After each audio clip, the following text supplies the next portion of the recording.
How's it going, everyone? This is Frank Cavone. I'm Doug Quimby. And we are Kinda Live. Kinda Livin. This is episode 34 of the Kinda Live, Kinda Livin podcast. Thank you all for tuning in. As all you know already, you can listen to the Kinda Live, Kinda Livin podcast on iTunes, Spotify, and SoundCloud. So whenever you want to feel distracted and or even just, on a long drive and just want to listen to some other than music, listen to the Kinda Live, Kinda Livin podcast because we have new episodes coming out almost every single week. And we're here today with a very special guest, a dear friend of ours, Mark Elmendorf. How you doing, man? I'm doing well. How are you guys? Doing great. Good. Excited to have you on the show finally. It's been something we've talked about for a while, Yeah. and we're just excited to get into all the topics today. And it's been a busy week on all sides, all fronts here. Bunch of good coverage out just from a lot of the shows over the weekend, so head to mirth-films.com for all the latest live coverage of live music. And I myself had a pretty busy week. I went and shot Lotus down at the Cohoes Music Hall. Nice. Great show. Not a huge Jamtronica fan, but honestly it was a great performance on them, and totally something else to listen to add to maybe not the Spotify playlist that I have, but just, going to see a live show. Not going to miss another Lotus show. That was good. Cohoes Music Hall, if you guys have never been or you're not from the upstate New York region, it's a great small theater and it fits comfortably, like 500 people. Have you ever been to Cohoes Music Hall? No, but I've loitered outside of it. You have? Yeah, I mean, I'm a big loiterer. Now, what's your experience like loitering outside of the Cohoes Music Hall? I mean, the old gum on the sidewalk, it's not what it could be.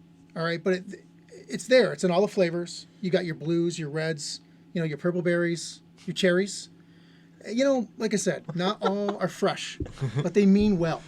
Yes. And that's what counts here, is intent. So, Very true. pretty darn good as far as that's concerned. Awesome. Yeah. Good to know. Maybe next time I'm going to have to spend a little more time outside the venue than inside, photographing some music. I got to do my first game with ESPN3 at U Albany this past weekend. Women's basketball game. And with that, I just run audio for all the news for just the live broadcast, and it's a lot of fun. And honestly, doing the Kinda Live, Kinda Livin podcast every single week, getting me at least prepared to be in a live presence. Compared to when I was working full time for this company that I was at after leaving the news station, I would be rusty. At least I would feel rusty when you don't touch a board, especially in a live atmosphere. It's like, holy shit. And but it was great. I had a lot of fun, which was cool. Got to work with a New York City freelance company. That was also super cool too, minus the fact of going to see Lotus the night before, being up till 1 a.m. to get up at 5 a.m. for a 6 a.m. crew call. But money's money, right? Bet it is. And other than that, just went and had a nice family dinner at my grandmother's. So it was really good. Nice. What about you, Fresh? Not that much. Did a little research. Found this great documentary about Mac Miller on YouTube. Okay. Preview an article of that on Mirth Films. Go check that out. It's by this user Jake Z-Man, I believe. He documented his whole career from his very beginning mixtapes as Easy Mac to all the way to his final album and his final days and just his whole impact. So it's very cool. I would definitely recommend it, whether you're a Mac Miller fan or not. Some great content out on YouTube. Absolutely. It's free. And if you're looking for the link, head to our website. Again, we got this new checkout series that we just want to go support the things that inspire us. So once a week we like to do something like that. So check out that Mac Miller video. It definitely looks like something that would definitely be up my alley for sure, man. Yeah, no, very interesting. And then other than that, did a little winter cleaning. Just finally had to just clear out all the clutter and just get my apartment cleaned. Just kind of clear the clutter in the mind. Dude, it helps. Clear the space around you, it just calms you down. So definitely got a whole bunch of that done. You're welcome to come and clean my place anytime. That's why you know that. Just it's out there. It's out there. I'll keep it up. Good. I'll write it down. Keep it in mind. It's out there. What about you, Mark? Well, I started off the week with high hopes that I was going to, by the end of the week, be able to sumo wrestle professionally. But here we are a couple days in, and I'm not putting the weight on quick enough. Those guys are going to kill me in there. So what I'm going to start doing instead is I'm just going to fake my age, get a fake birth certificate, and I figure I'll start wrestling junior high wrestlers. That sounds like a solid plan. I need to win. Yeah. All right, because I'm petty. Oh, of course. So if I can just get, I mean, I'm going to dye the beard really, really like a skin tone. Yeah. Okay. And I'll go in there and I'm going to be a transfer student. I mean, I'm a little big, but, I could have one of those, I could have some problem, like. You just went to college late. I did, super late. But, like, the middle schoolers, I mean, it's going to take them a little while to figure out that I'm older. Mm-hmm. Yeah. But by then I've already won a couple matches, and I figured at that point I'll be able to move on to something else, Absolutely. I need these minor victories that don't mean anything. I thrive on them. Yeah. That and I'm thinking about maybe growing celery next year. I'm not sure if I've got the kind of commitment it takes. I haven't bought the seeds yet, but I'm thinking about it. And that's a big part of it. Just to consider it. Dude, that's step one. I don't have any dirt either. You want to know something cool too? Yeah. I don't know anybody who grows celery. Do you? I don't even know how to grow celery. I don't know. You know what? I'm gonna say it's gonna involve celery seeds. That's as much as I know. Okay.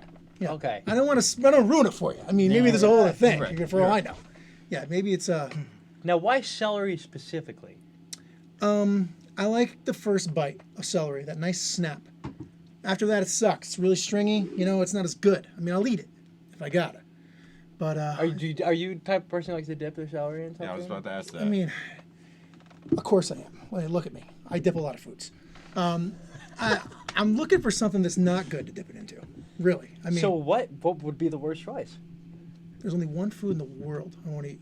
That's a raw tomato. I'll eat it in salsa, but for some reason I won't eat. I once ate a live squid.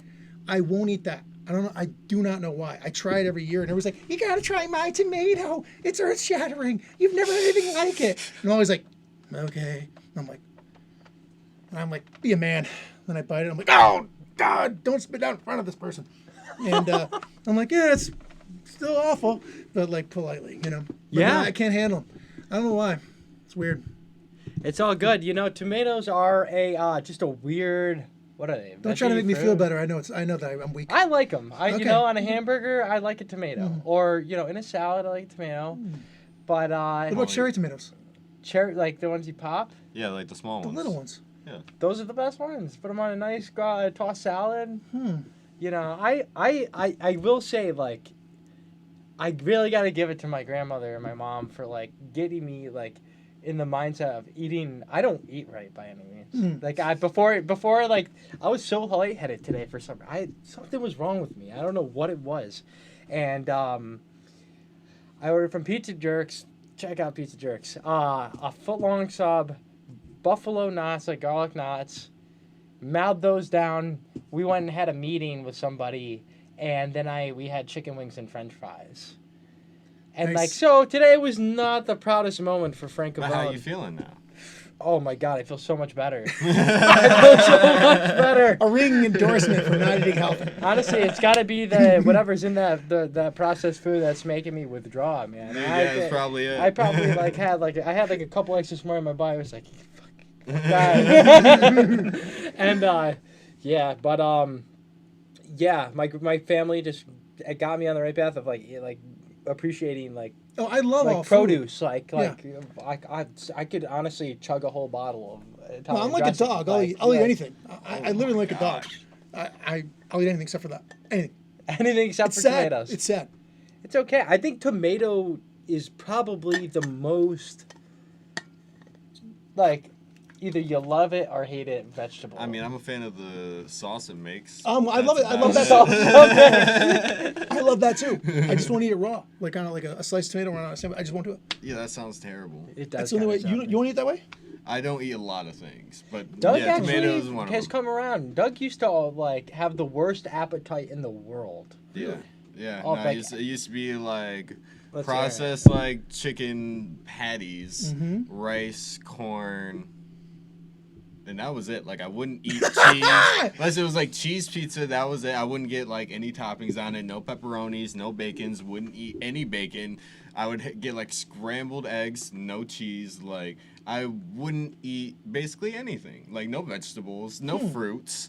I don't know how I'm a person. No fruit. Not a single one. Really? Yeah, nope. Unless That's it was, strange. like, a fruit juice. Unless it was, like, fruit flavored. I think the first time I've ever seen you eat vegetables was last year when Deanna, like, you guys were starting Dude, cooking rice like and mixed veggies. mixed veggies. Mixed veggies, like the. You know, like blueberries? I don't think I actually had a blueberry. I've had like Kid's grapes 24. before. I like He's bananas. never had a blueberry. Bananas are dank. Dude, blueberry, it's just like a little sweet little sugar nugget, basically. I mean, that sounds pretty good. Yeah. Dude, you look you're alive. Yeah, I know, right? He's not even diabetic yet. No, I'm He good. can't be. He doesn't eat anything. Exactly. Yeah. Yeah. I think so- mad water, that's the key. Nice. Yeah, you're doing it just right. Exactly. So it's been a mellow news week, and might as well just get into it. News I want to bring up: Baker 4 has been released. If you don't know what Baker 4 is, Baker is one of the bigger skateboards, one of the biggest skateboarding companies of all time, impact-wise and just team-wise, insane. And so the videos that Baker makes are the most raw, raunchy, like capture the essence of skateboarding as a teen, like. You know, smoking weed, skateboarding, just getting kicked out of being a spots. delinquent, like all the things that are not every skateboarder is or does, but like it's the rawest form of skateboarding every time. Baker does the best job at capturing that, and they premiered the video at the Orpheum Theater in Los Angeles, California, over the weekend, and there was riots in the streets. It's a big deal. Jeez. Like it's like the Phish of jam bands, you know, like Okay. the Phish of skateboarding. Right. Like it's just such a big thing in the culture, and I cannot wait to start to see it, because it's like, I don't know, the impact that had on our friendship, like like definitely was a big thing. And like, so Baker 4, I don't know where you can find out more information about when it's actually going to be put out, at least to stream digitally, buy digitally, or buy DVD wise. But once we figure that out, we'll let you guys know. And then the only other news piece I have to talk about before we get into Mark's legendary career is Phish Tour starts this Friday. Yeah, we totally skipped Thanksgiving. On to Black Friday, Phish is starting their fall tour, 2-night run at the Dunkin' Donuts Center in Providence, Rhode Island. And following those 2 nights, they play their Sunday show at the Nassau Coliseum, and just kind of recapturing Island tour of what it was in '98. And so me and my buddy Jake are gonna go see a bunch of those shows, and we're heading down to South Carolina next week to go catch those shows too. We're doing a little chasing, so it's gonna be good. Like I can't wait. It just brings back. It's just good times because you got friends on tour. You know people that every show. It's awesome. And like we were talking before, like just about your first time seeing Phish. Yeah. So what was your first time? We always like to if you know what's up. We Yeah, like to ask, I mean, what was it? I was a kid. I saw them in 1992 with Santana. I went to see Santana because I was a huge fan, and I didn't know who the opening band was. And in all honesty, I was really impressed with them musically, in particular, and they just had it. Honestly, Yeah. there's nothing really else to say. They were there. Yeah, and they played. Santana played with them. Came up and played with them. For a little while. They were just great. And I was talking to my buddies, and they kind of like, oh, they were all right, this and that, which is really funny because now one of them later became like a really, really big Phish fan, like a really, really big Phish fan. And at the time, he was a little dismissive of him because he wanted to see Carlos play and this and that, which is understandable because Santana. He's amazing. I'm not even sure how many times I've seen him, like 10 or more. Like Really? A lot. So A lot what of do you times. like most about Santana? Man, he's great with a suspended note where he builds the tension with the suspended notes, and he's very passionate. He means it. He means what he plays, and that's what separates a lot of the great musicians. Is like to feel it, to feel what they're feeling when they do it. That's what separates them. I mean, there can be guys who are technically like incredible, this and that. Like they trained like younger children even to play like Rachmaninoff, like the extremely difficult piano stuff. But a lot of times they don't have the soul behind it because it's mechanical. But these guys like Derek Trucks is another one. He's an incredible guitar player where he I mean, I think right at the moment, personally, I think he's just about the finest guitar player in the world on it. Just about right now. He's insanely great, but he means it, and you can feel it. And his wife Susan, who's, I mean, there you have one of the best singers in the world, and with married to one of the best guitar players in the world together in this incredibly huge band, and that's another band that's great. I mean, like TTB, Tedeschi Trucks band you're referring to? Yeah. I mean, I'm not trying to disrespect Phish or anything, but like no, absolutely. they can't sing like Tedeschi. Like No. Yeah, and the singers in that band, they're great. I'm not saying that the guys in Phish are talentless, because they're extremely talented, but they don't bring it vocally like those guys do. Like that. No, it's really something. Exactly, and like it's like no one has ever said like Mike Gordon is one of the best singers of all time. No, it's like no. He's not. It's not like he's terrible or anything. Like and people are gonna get pissed, but like Phil Lesh. I've seen Phil Lesh live many times. Horrible singer. Yeah, it's nails on the shotboard. Sorry, Phil. I mean, I've seen him live many times, and it's one worse than the next, in all honesty, singing wise, and it's hard to watch. At least some of it. I mean, but on the other hand, he's an innovative 2-degree bass player, and some of his compositions are really really cool. And by all accounts, I've never met the man, but everybody knows ever met the guy. So he's one heck of a guy, and this and that and everything. But I don't know. I'm not sure why he's singing. No, but yeah, no, I hear exactly what you're saying though. It's like, there is, you could hear the soul not only in Susan's voice, but just in the way that that Derek Trucks slides the neck up and down with the slide, and just like the notes he hits to make it sound like so you can feel the emotion in your ear, like I mean you're like tear like I don't know, ducks. Real life ducks. We like ducks here, man, and don't feed them if you come to Lake Church.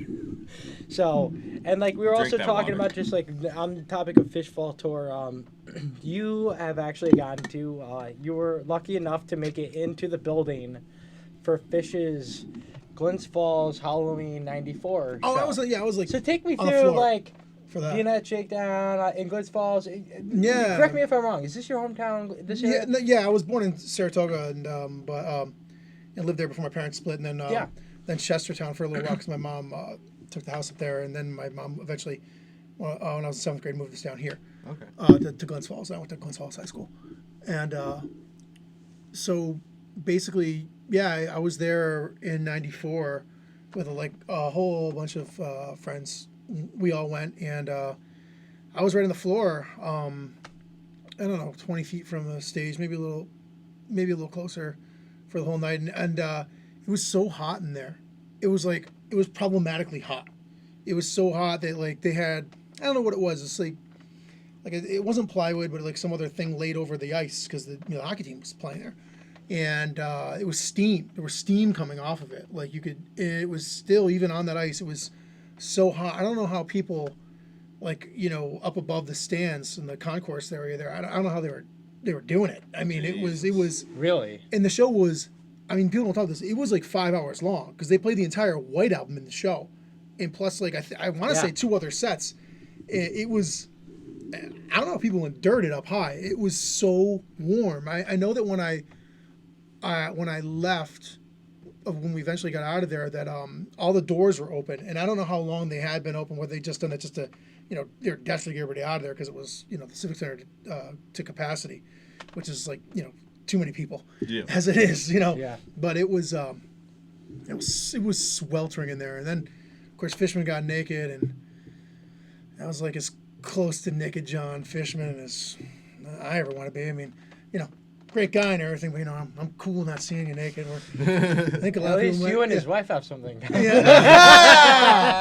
I mean, it was hilarious, man. It was hilarious. I was everybody's like, is he getting naked?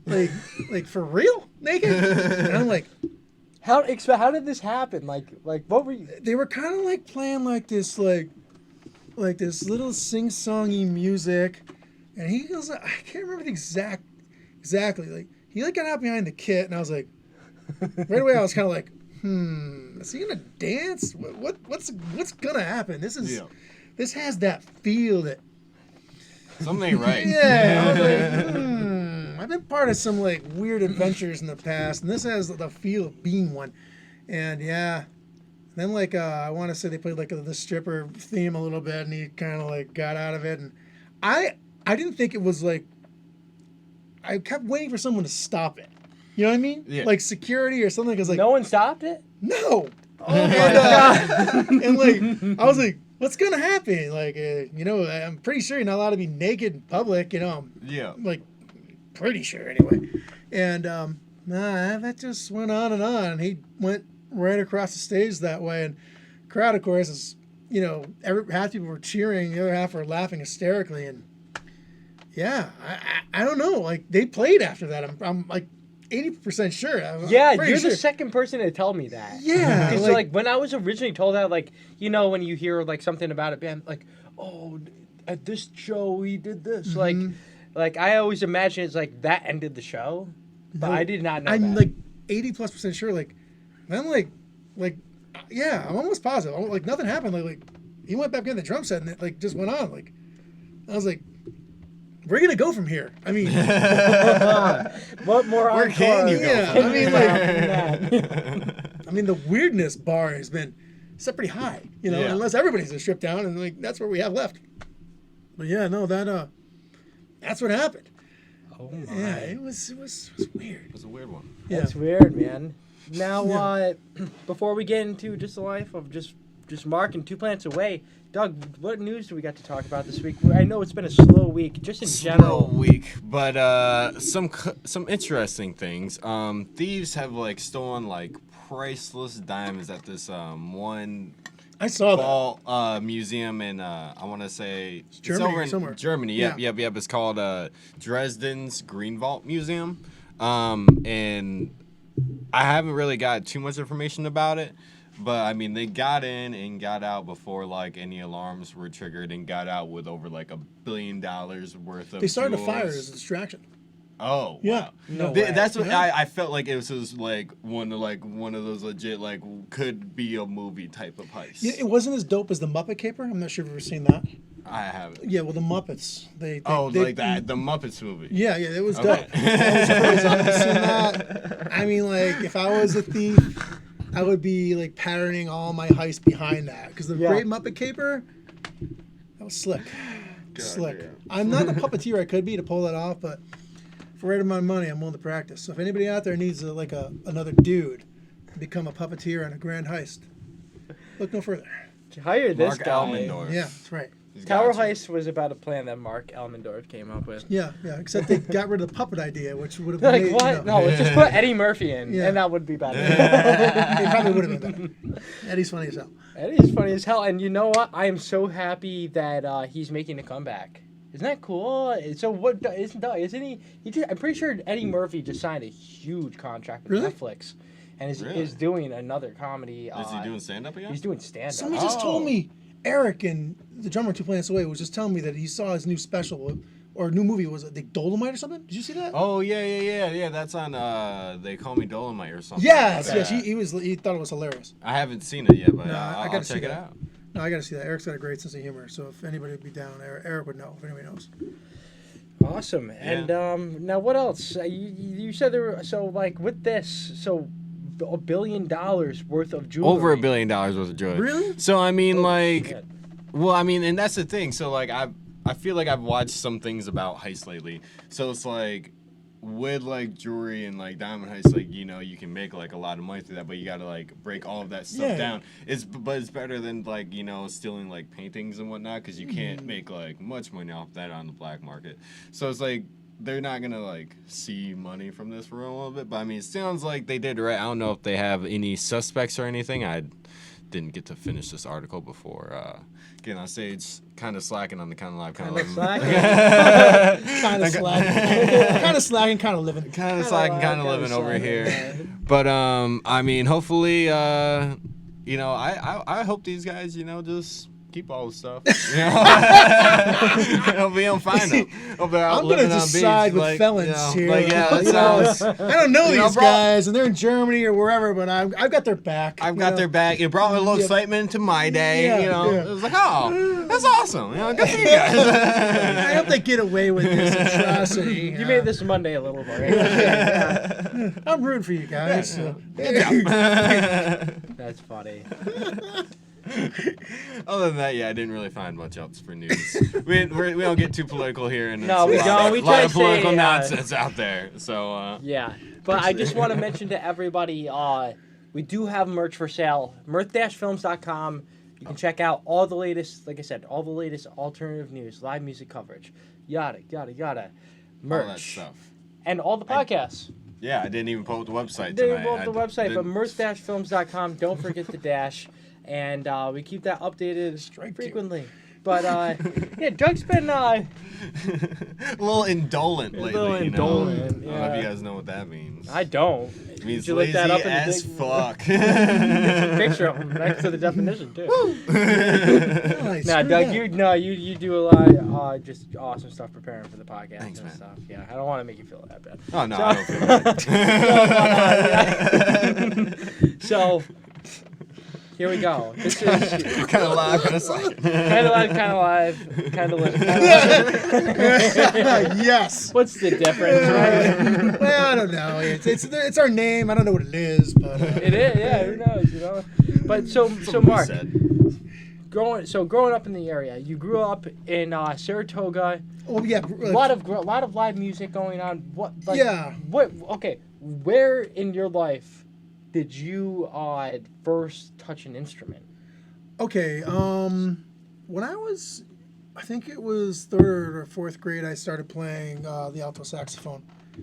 I did that because my uncle played saxophone and he loved to play it, and I owe him a lot as far as broadening me, Yeah. because when you're a kid, man, you'll just listen to whatever your friends listen to, whatever Yeah. they're into, whatever almost you'll damn near listen to theme songs to your favorite cartoon. Yeah. I mean, you're not exposed to anything. I mean, I was really fortunate. My dad has an identical twin brother, and he got me right when I was little. He was started playing jazz to me, and not shitty jazz either. Like stuff that was just great by masters and virtuosos. From day one. John Coltrane, Miles Davis, Charlie Parker. Stan Getz, real, great players, and lots of it. And at first I was like, this sounds like ass. But as I got older, it definitely, and when I was doing, of course, when you're in middle school and high school, you're playing in the band, there would be these weird crossover moments. I'd be like, holy crap, we're playing this song I know, and I know it because my uncle played to me, and wow, we sound like fucking shit. This is so much worse than anything, Cannonball Adderley or whoever was ever involved. I can't believe we're butchering this. And I was like, wait a minute, this can be a lot better. And I could make it better by, maybe practicing my saxophone.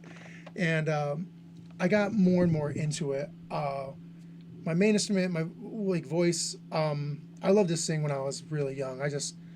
I really liked it. I felt very, very, very, and I still do, at home. Particularly on a day when I wake up and I feel like I'm in good voice.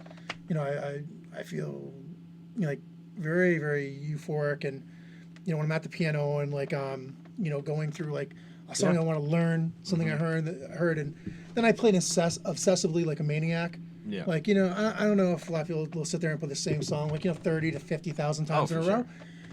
And I'm like, I wonder if I can, learn this on piano and sing it at the same time. And, and then so I start messing with it and getting down to it until I finally feel pleased with how I have it.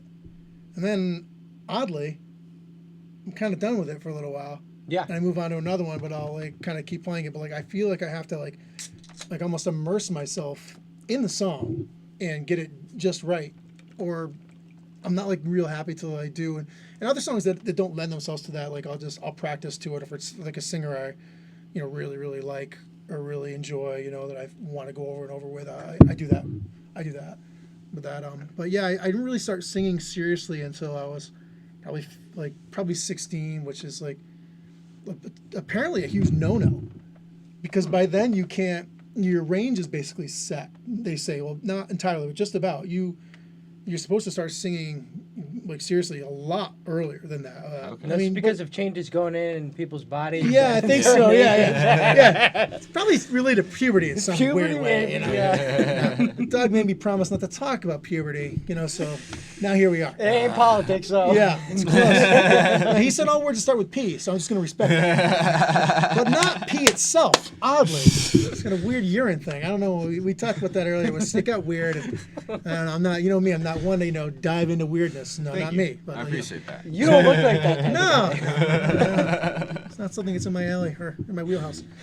But I got really into that, and I just loved doing it. I started singing in bands back then, and pretty much never stopped. I've done a totally full life Peter Pan, as it is, and nice. Yeah.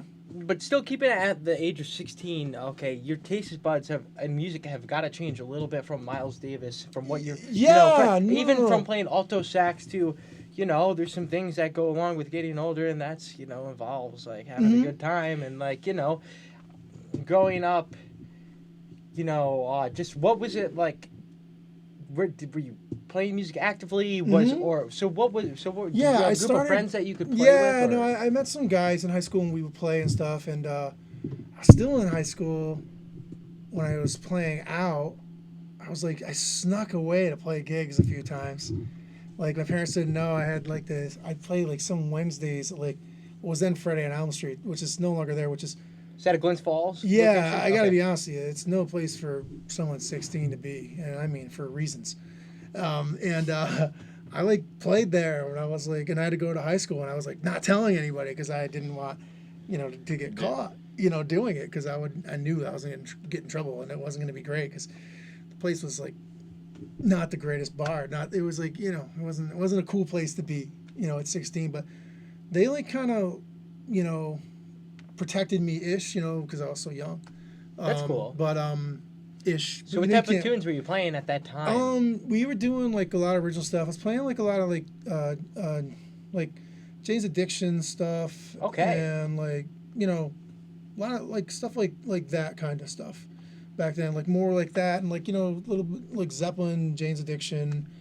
Trying to think, a lot of original tunes at that point. I've always been part of that and love doing that most of all. And I was really into reggae, but not many of my friends were. This is really hard back then to get your buddies to play reggae when they're not into it. You know what I mean? They just... Yeah, what is this half upstrum that I gotta do? So everything's a 1 and 3. I don't know. So with that being said, the bar you were just talking about that you shouldn't have been at, what now, before we get in deeper, what just in at least this area, Saratoga, Glens Falls, circuit, at least at the level of maybe 200, 300 max, venues, bars. What are the bars people are playing at? What are the bands touring at this time? All right. Well, my really good friends were in a band called Shoe. Eric Hamill was the drummer in 2 Planets Away. That band still plays. They're in that. I mean, what you should do Fridays, you should come see my other band, the Minivans, play at JP Bruno's, and then go to Farmstead and watch Shoe after that, because that's what I'm going to try to do. Shoe? Yeah. Great band. That's what Eric's other band. He's a drummer. In 2 Planets Away, he's the same drummer in that band. You want to know something funny before you keep on going? Mm-hmm. The first time, I thought I knew him from somewhere, and Shoe played Eastbound Throwdown that same year, and Greg Bell, Guthrie Bell Productions, they hired me to do photos for the weekend, and I was like, I know this drummer from somewhere, and I didn't even get to talk to him about this. Yeah. When we were doing that music video. Dude, so Shoe. He's a great guy. So Shoe, were they a huge, just Yeah, they were really, really big locally. Sometimes I'd go with them.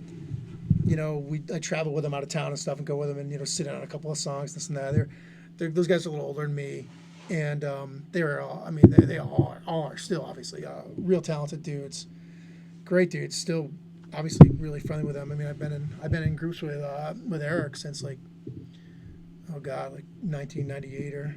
So Wow, Eric and okay. I've been like a Long lot of time. bands together. Yeah, he's one. And you one of my guys have been closest friends. tight. So you guys have been tight since.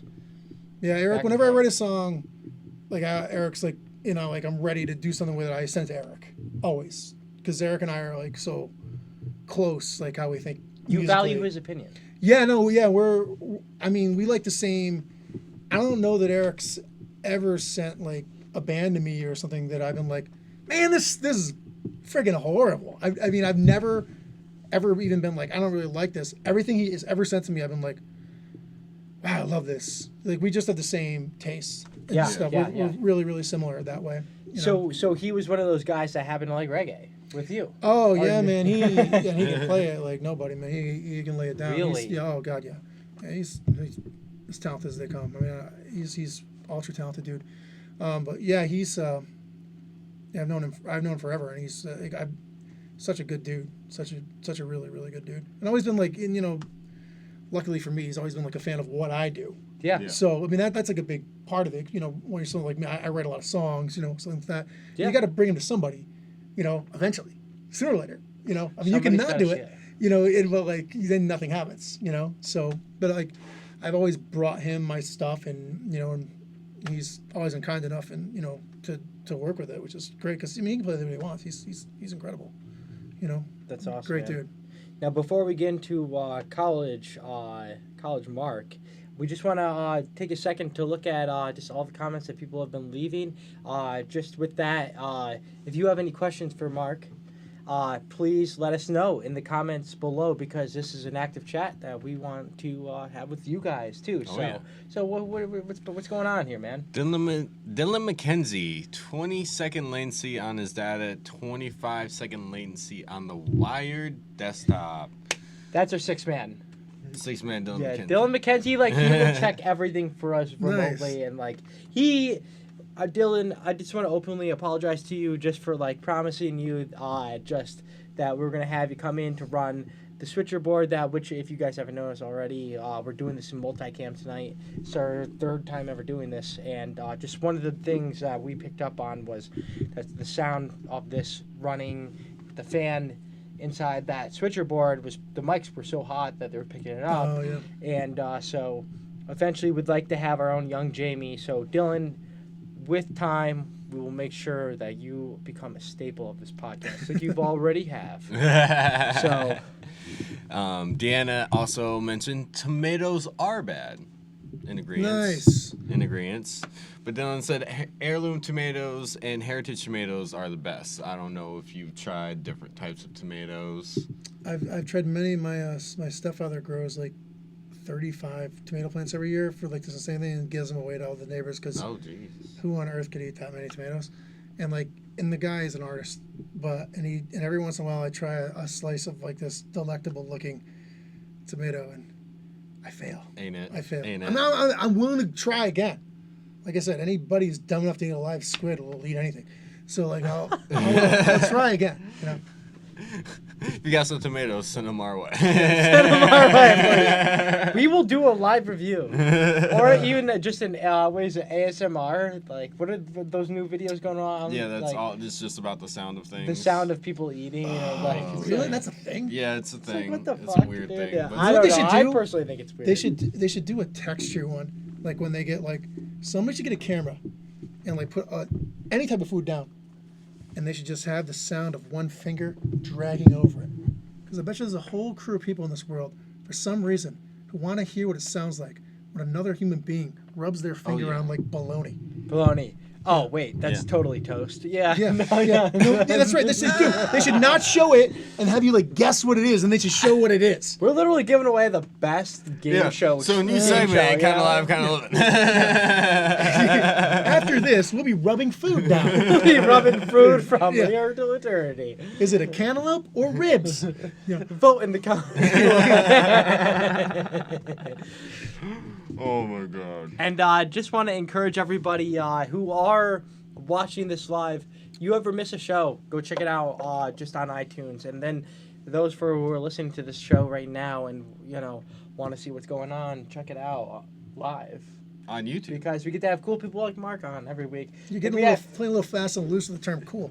Exactly. Yeah. To me, cool is like a lot of things. Yeah. You want to know what somebody told me? What? I say absolutely a lot, Kinda and do. I say absolutely and nice a lot. Yeah, I can see that. I got that over the week, and then I got like, I don't know why I do this thing where I'll like talk about something and then like go off, and, like somehow the tangent will it will go off in a tangent, whatever the conversation is, whoever chooses to go off on this tangent, and then I'll just loop it right back to where It started. I did that like 3 times with somebody last night, and like they were like, "Oh, I forgot we were talking about that." I was like, "Oh shit." No, Frankie's really good at like starting conversation, My like memory's not breaking shot. off, Yeah. and then like coming back and The like circle back. entering that conversation. Like you forgot what you guys were talking about. He left the room. You moved on. He came back and like so like as I was saying, you're like, whoa, okay. What? Yeah. It's amazing. It's a talent. And this is why the Lakers Congratulations. never win the championship. Like, Yeah, that's right. we were talking about Yeah. 3 days ago. Come on, man. So like we were talking about Mark college days. Oh yeah, we could play a fun game about college. You guys want to play? Why not? What's the game? We only played one game on here before, so let's play. Here we go. Okay, the game's this: is you make 3 statements, and 2 of them are true, and 1 is a lie, Okay. and the other people have to like try to figure out which one the lie is. You guys want to play? Yeah, sure. Let's play it. You got the statements? Yeah. Okay. Okay. So you have to figure it out. Like I said, which one the lie is. Okay. Once I get done laying out all 3. Okay. The first one is, in college, I saw Burning Spear live 7 times. That's the first one. The second one is, in college, I learned how to fly an airplane and flew it on multiple occasions. And the third one is, I once woke up in what would have been my bed, buck naked, if I'd been 1 floor higher, and then was walked upstairs naked by the 3rd floor RA in front of 30 to 40 people. So your job here, between the 2 of you, is to talk it out and figure which one is false. Okay. That third one's definitely Okay. real. There was Now, too much detail on that one. Yeah, I was gonna say. Now, should we see if we can wait like 20 minutes and like see if anybody in the chat wants to see which one it is? Oh, yeah. Okay. Okay, For viewers so- playing along. So is it A, Mark Elmendorf saw Burning Spear 7 times while in college? Is it B, he flew in an airplane? Well, No, no. I flew the He airplane. learned Flew the how airplane. to fly an airplane Yeah. and flew airplanes Multiple multiple times times. in college. Or he woke 3, up buck naked and what? There's was a It it? would have floor been my below. dorm if I'd been a floor higher. Yeah. Comment below Comment in below. the chat. And Not- okay, so I am gonna go with. Wait. Well, shouldn't we let them? I'm not gonna say, but like I'm just trying to. We got to make sure to remember what. Okay. To come back to this. Yeah. So right before we talk about what we've been listening to and watching, we'll bring this back up. Should probably write that down. Yes, we should probably. So Mark, you went to college. Decided to leave the great state of New York Mm-hmm. for the Green Mountains. Yeah. For no, some good coffee, kibachis, yeah. and scholarship. I or was whatever. I was at St. Rose in Albany and I wasn't enjoying myself at all. And for some reason I thought that I should be, enjoying myself more than I was.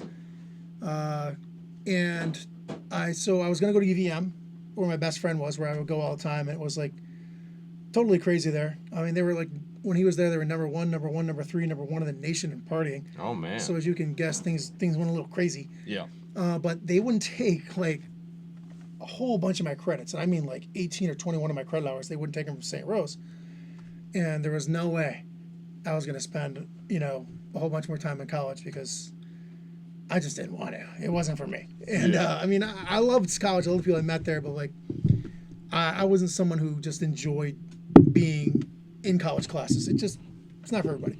I did all right, but I just didn't want to do it. So I was like, oh no, what's the closest place? And that's how I ended up at Castleton, which was really lucky for me. I met, so many great people, and I still have like a lot of really, really good friends from there, and still in touch and everything. And it was a great experience. That was the only thing that it missed really was, being in Castleton, you didn't have much of a, there wasn't like a thriving downtown. There was like, 1.5 bars, and I say half bar because it was only open like half the year, at that point in time. And, In Burlington. No, this is in Castleton. Okay. How far is Castleton from Burlington, Vermont? It's a good hour and 15 minutes. Oh, it's far. Yeah, it's far. I mean, yeah, you're like, Castleton, like you go through like Whitehall, New York, and you're, it's before Rutland, but not. It's like 15 minutes before you would get to Rutland on a Route 4 there. Going. Okay. You know what I mean?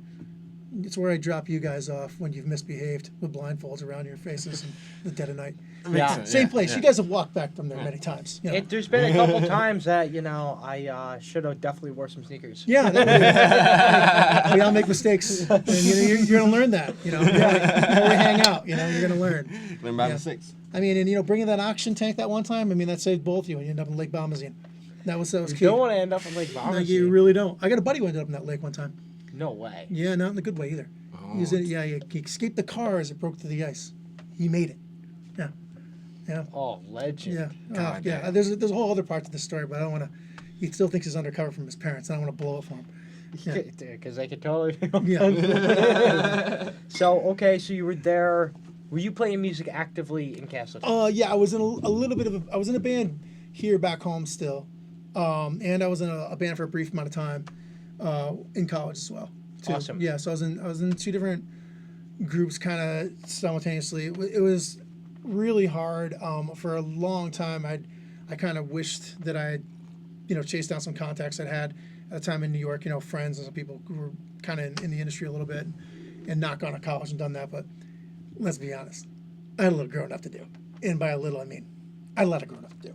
And so that was like a good experience for me. I needed to learn to, do your own laundry, pay your own bills, don't vomit in your own laundry or whatever, Make sure you have enough money Yeah. for like that 30-pack to get you through the whole weekend. Whatever. Yeah. Any bad decision, make it sure all in college. There's consequences. And, I was someone who needed that, for sure. Now, I got a question with that, just because I truly believe this, but would you say that going away to school just helps you mature and just become more of an adult? And maybe, at least the only reason why I'm asking, and not to make this a loaded gun question, but like the things that I took away from college, which I was just right across Lake Champlain, All right. up in Plattsburgh, and I just the thing I got the most out of was being more social. Yeah. And the fact that I had to stay, if I wanted to hang out and have fun in college, I had to get my shit done. Right. Did that help you? Yeah, no, definitely. Like I said, I mean, some people don't need to go to college, and they're just mature enough, they have their their shit together on some level. I mean, I had my shit minorly together, but being there and being around peers, people my age, that helped me in particular. I needed that for sure, and and to be away from home and pseudo semi on my own. I mean, there was the dining hall, so I wasn't going to start at that, I mean, when I moved off campus, I mean, I lived with roommates and stuff. It was something that I needed. That I felt like I definitely gained confidence from that. That's good. Yeah, I needed it for sure, like I said. But also, I did definitely have some really good professors, and and met some great people, and it was overall like a positive experience for sure. That's sure. good. Even though like I wasn't like I didn't win any attendance awards. Yeah, I like For once. what? Why not? I once went to a class to the final exam and it wasn't being held anymore. You weren't being what? It wasn't being held anymore. It wasn't there. And like I like you just like showed up like Yeah. that late to the exam. No. I was on time. But you gave it the old college class try. wasn't. No, I had never been to the class except for the first day to get their syllabus, and it was this math class, and I hadn't taken math since like I don't know 10th or 11th grade in high school, and this was like I think it was the last semester I was there. I was trying to graduate. I needed this math class, so I took it, and there was no one there. I mean, it was an empty room. And I was like in this horrid panic. And I had like really, really long hair and this huge beard, and I remember just running through the halls. I found the professor's his office. I charge in there, I'm like, oh, professor, I was just taking this down, and I'm like sweating profusely, I'm like beat red, I mean, it looks like I lost that bet with God, and I'm in there, and he's like, oh yeah, you've been to class in a while, huh? I mean, what am I gonna say? Oh, I've been there, I mean, he knows I've been there, there's like 30 people in it, so I'm like, nope, and he's like, yeah, we decided about a month or so back that we're gonna have the final a couple days early so everybody could go home early. I'm like, yeah, I didn't know that. And he's like, I can tell. He's like busting my balls. I'm like, oh, you bastard. But he's like jovial about it. He's like, oh, he's like this big rosy cheeked dude. He's like kind of laughing. He's like, oh, you can take it right now. I'm like, really? He's like, yeah. So he gives it to me, and like, I looked at that stuff. I'm like, uh-oh. I literally don't remember any of this, like, for real. And I'm like, no.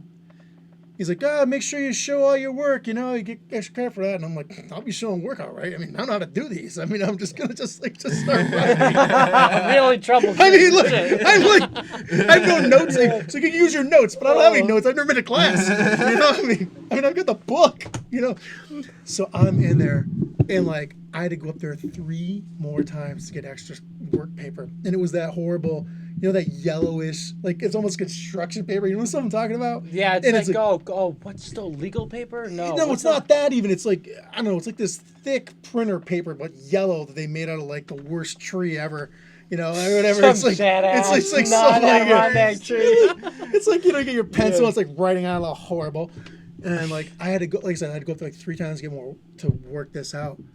And like by the end of it all, I mean, I'm there for like we're over 3 hours of this crap, and I can see that like he's done doing whatever the hell he's done. Yeah, whatever he's had to do, he's long since finished. Yeah. And I'm like, oh no. So I like hurry up and finish. So I bring it to him, and I'm like, hey, sorry it took me so long. He's like, yeah, I've been a while spending math class. This guy like has me clocked. He's just like busting my balls. And I'm like, yeah, like, clearly, So I give it all to him. It's this huge wad of there's sweat droplets on there for me, just like trying to work it out. Yeah. I went to start using both sides towards the end because after I went there the 3rd time, I'd be damned if I'd freaking go back up there again. Yeah. And there's cross outs and the eraser sucked and it's like smearware. Anyway, so I bring it all up to him, and he's like, and I like make a move to get right the hell out of there because I'm like, there's no way I passed. Nothing felt right. I mean, I might have gotten to an answer eventually, but who knows if it was right. He's like, oh, let me just check this all out while you're here. And I'm like, we're good. I've taken enough of your time. I'm like saying anything. I mean, anything. I'm like, you don't want to get him to comment. Yeah, I'm like, my dog's dead. I don't know. I've got, my homework. I've got a thing of helium to go home and inhale so I can talk like I'm with chipmunks. I don't know. Anything I can say to get out of that room. Yeah. Oh no, he won't let me go. Oh my God, this bastard. Oh yeah, so he's like, let me just go through this. I'll give you a grade right now. This can be all finished up. I'm like, he's an older guy, not in the greatest shape. If I run, there's no way he's gonna catch me, And I'm like, I might as well stand here, just fail right now. Take the misery. And just like, have my dad, kill me or whatever. I'm like, oh God.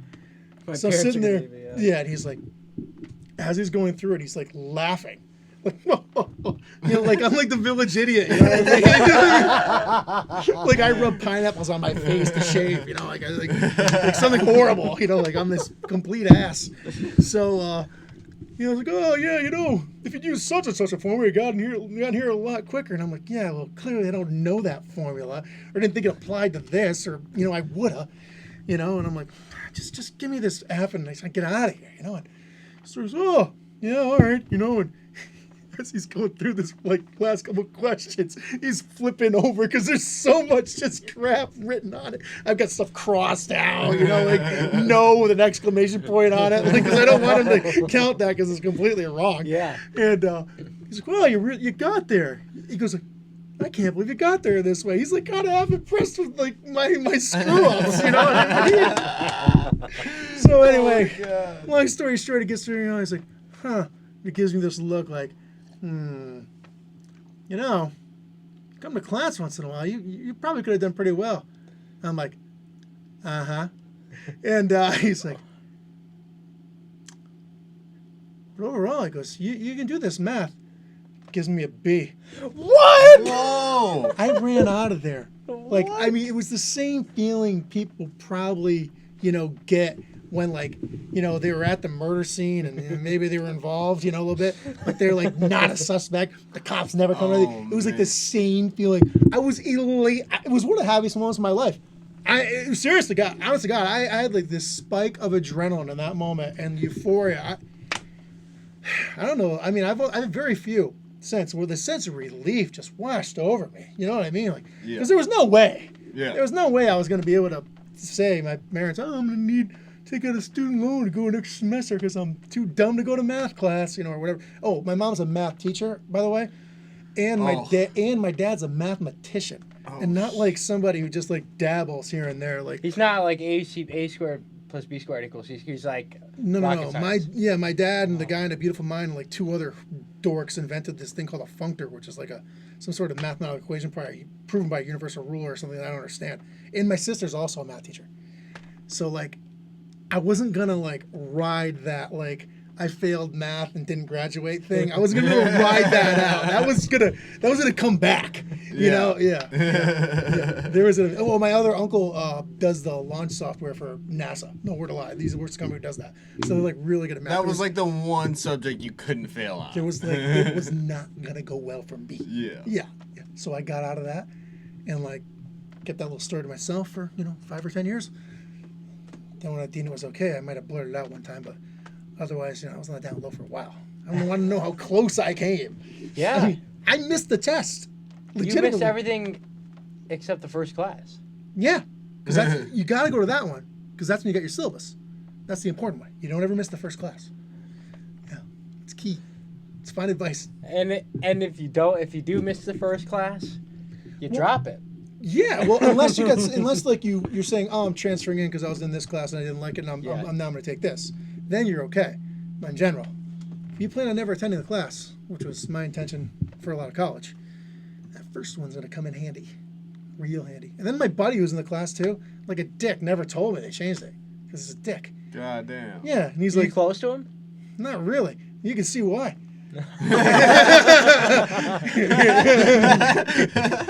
think we all just learned that together. Yeah, right. Oh my God. So at that time, okay, you're barely getting by and getting B's somehow. Were you going out and see music live? As far as Burlington goes, it just has a rich history of just good music. And when I go up there to hang with my best friend and some other good buddies, so I'm still friends with to this day. Yeah, we go out. Back then, we go to what was then Club Toast. They changed the name of it many times. Now it's not there anymore. And that was the hottest place I've ever been in my life. That was Aruba hot, but inside. Hotter than Glens Falls 94? Yeah. It was this low ceiling club that kind of tapered as it went towards the stage. And it was upstairs too. Man, I don't know how that place, I never played it. I'm curious as to how they got the stuff up there. I'm thinking it had to have been that long flight of stairs. That place, I don't know how there weren't people on the floor, passed out. I actually saw Maceo there, Maceo Parker, in 96 or 97 there too. Really? And I saw a lot of really good bands there. But Lisboa was a local band up there. They were really good. Another band, I can't remember the name. There was a lot of good bands go through, Shooty's Groove, which was a harder rock band came through there. They're from like Milton or whatever. And a lot of bands like that would come through, and No, it was always great. What years were these? That was probably like 94 to 98 area. So what? Okay, I gotta ask just because I'm an enthusiast about this, but jam bands like who's coming around that time? You know, I mean Garcia died in '95. There was like the dad scene was still really big. You know, but in there a lot of the side projects were going on. You know, like I want to say Rat Dogs around. I mean, I saw David Grisman, but Garcia had already died. In New Hampshire one night with his band. They were amazing. I mean, if you ever get a chance, He's a mandolin player. yeah, if you ever get a chance to see him, I mean that guy he's extremely talented. What a Really? great musician. Yeah, he can really play. They call him Dog. And Garcia was driving a lot. They did an album together, and they Yeah. were driving a lot with the They bluegrass. did more than or- one. Yeah, they did more than one. Really? Okay. Too. I want to think they did. I think they did Not for Kids Only. Too. I think they did like a bunch of kids songs. I believe that was them, and they did. Really? Yeah, they did Garcia Grisman. There might be 2 albums at least. I can't exactly remember. I know David Grisman. They call him Dog. His daughter was doing this big doc on them, but she had so much footage and so much stuff. This was years ago. I don't know where she is with it or if it's finished. It could be for all I know. But I know that the guy was prolific. I'm not sure what his status is. I've kind of like lost track of him over the years. Grisman? Yeah. I know Grisman still plays. He actually played at a free show at the Empire State Plaza in Albany, New York over Really? the summer, and I haven't really done a deep dive into David Grisman's just musical discography, but I will say the most recent thing I've personally took the time to listen to was just a great show when Fare Thee Well happened back in 2015. You know, Trey playing with the Dead. It was May, I want to say, like late May. There was this Dear Jerry like tribute show to Jerry Garcia, not just the Grateful Dead, at the Meriwether Post Pavilion in Maryland. I don't know where exactly it is in Maryland, but he did a good. He played the song Shady Grove, and I listened. There's an album, Shady Grove, I believe. Yes, and Yeah. and I recently find this out. Shady Grove was a place where they wrote that album, Oh, really? and that song is about Shady Grove, and he kind of reminded me almost of like an Irish style of, maybe it's just like me falsely relating mandolin to Right. grassroots to just Irish, but like I definitely dug it and like dogged it, you know, Yeah, he was- dog and but like The guys in his band, I mean, he had just virtuoso guys in his band. They were really. yeah. There's a couple albums that they're on too. I've got some of the stuff somewhere. Man, it was all excellent, all excellent. But yeah, where are we in this question here? Are there any guesses? There is okay. We've so got a couple guesses. Deanna said A is a lie. Dylan McKenzie said third one sounds true. The second one, flying is expensive, so that might be a lie. I'm gonna go with A. You're gonna go with A? A is the lie. You're gonna go with A? I'm gonna go with B, that the flying is a lie. As Okay. much as I would love, I feel like I can see you flying. Okay. It might be a lot for a college kid partying his ass You off. fly, Okay. man. You know what? Okay. So what was, I'm gonna give some blind faith. I'm gonna go with A too. A. Who the hell is Blind Spear? I've never heard of him. Burning Spear. Burning Spear. Yeah. Burning Spear is true. I've collectively seen Burning Spear Right. nearly 20 times in my life. I love Burning Spear. He's a reggae Okay. musician, Oh, okay. and I'm a huge fan. Did you go with what's his name? Drummer. Oh, Eric? No, Yeah. I don't think I've ever seen Spear with him, but my best friend Sully, I've seen him a lot. I've seen him in multiple states with him. Really? Yeah, we've driven like to New Hampshire, to Rhode Island, Mass, you name it. We've been all over to see him. Love Burning Spear. Also true is I did once wake up naked in what would have been my room one floor higher. So the flying, I did fly a plane in high school. as like a course took, but I never As flew out a of college. course? Yeah, it was like some enrichment course that you took, and they like taught you how to fly. You were allowed to go and fly a plane. The guy was right there. You weren't really doing anything, yeah, I did do that. Okay. Ding, Nice. ding, ding, ding, You got ding, it. ding. Woo! So you wanna play? You wanna go next? 2 truths and 1 lie. Oh, 2 truths, 1 lie. It's gonna be tough because you guys know each other pretty well. Or unless you want to go first. Yeah, you go first, Doug. I have to come up with 2 truths and 1 lie. 2 truths and 1 lie. Oh, y'all are gonna have to come back from me. That's gonna take me a minute to think about. Mark, I think you just introduced a really good game into this You probably podcast. did. You can find out some funny shit some nights about this. Some real funny shit. Okay, so 2 truths and a lie. that's hard, man. That- I don't that's know. really it's more hard. difficult than you think. Yeah. Yeah. You know, let me think. Let me sit on this one and see if I can think of some stuff because I would totally like to beat you guys at this game. If nothing else, it'll make you guys look like idiots. You know. Very true. Very true. Thanks, Mark. We'd like you to make you look as dumb as possible. So we respect that. jumping into just today, just want to talk to you about this awesome project you have going on and everything that led to it. You mentioned that you played in a band called the Minivans. Mm-hmm. So let's say just like the past 10 years, what have you been doing actively with music that led you to starting 2 Planets Away? Okay. 2 Planets Away has been traditionally mainly my composition, with some of Eric Hamill's stuff mixed in as well. So the band kind of got retooled a couple years ago, but everybody was really busy with a lot of other stuff. So for a little while it was Eric Hamill, myself, and Terry Scoville. I'm sure you guys know who that is. He's the guitar player in Capital Zen.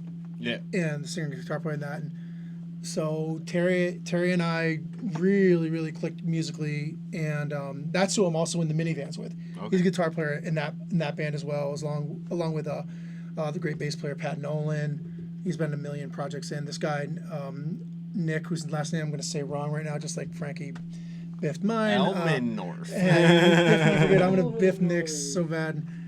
Nick Tripodi, or Tripodi, I can't remember how to say his name exactly, and I've done it wrong a million times. Even on stage, I've done it wrong for him, which is really a friendly thing to do to somebody. Now I just introduce him as Nick, kind of like, you introduce Cher.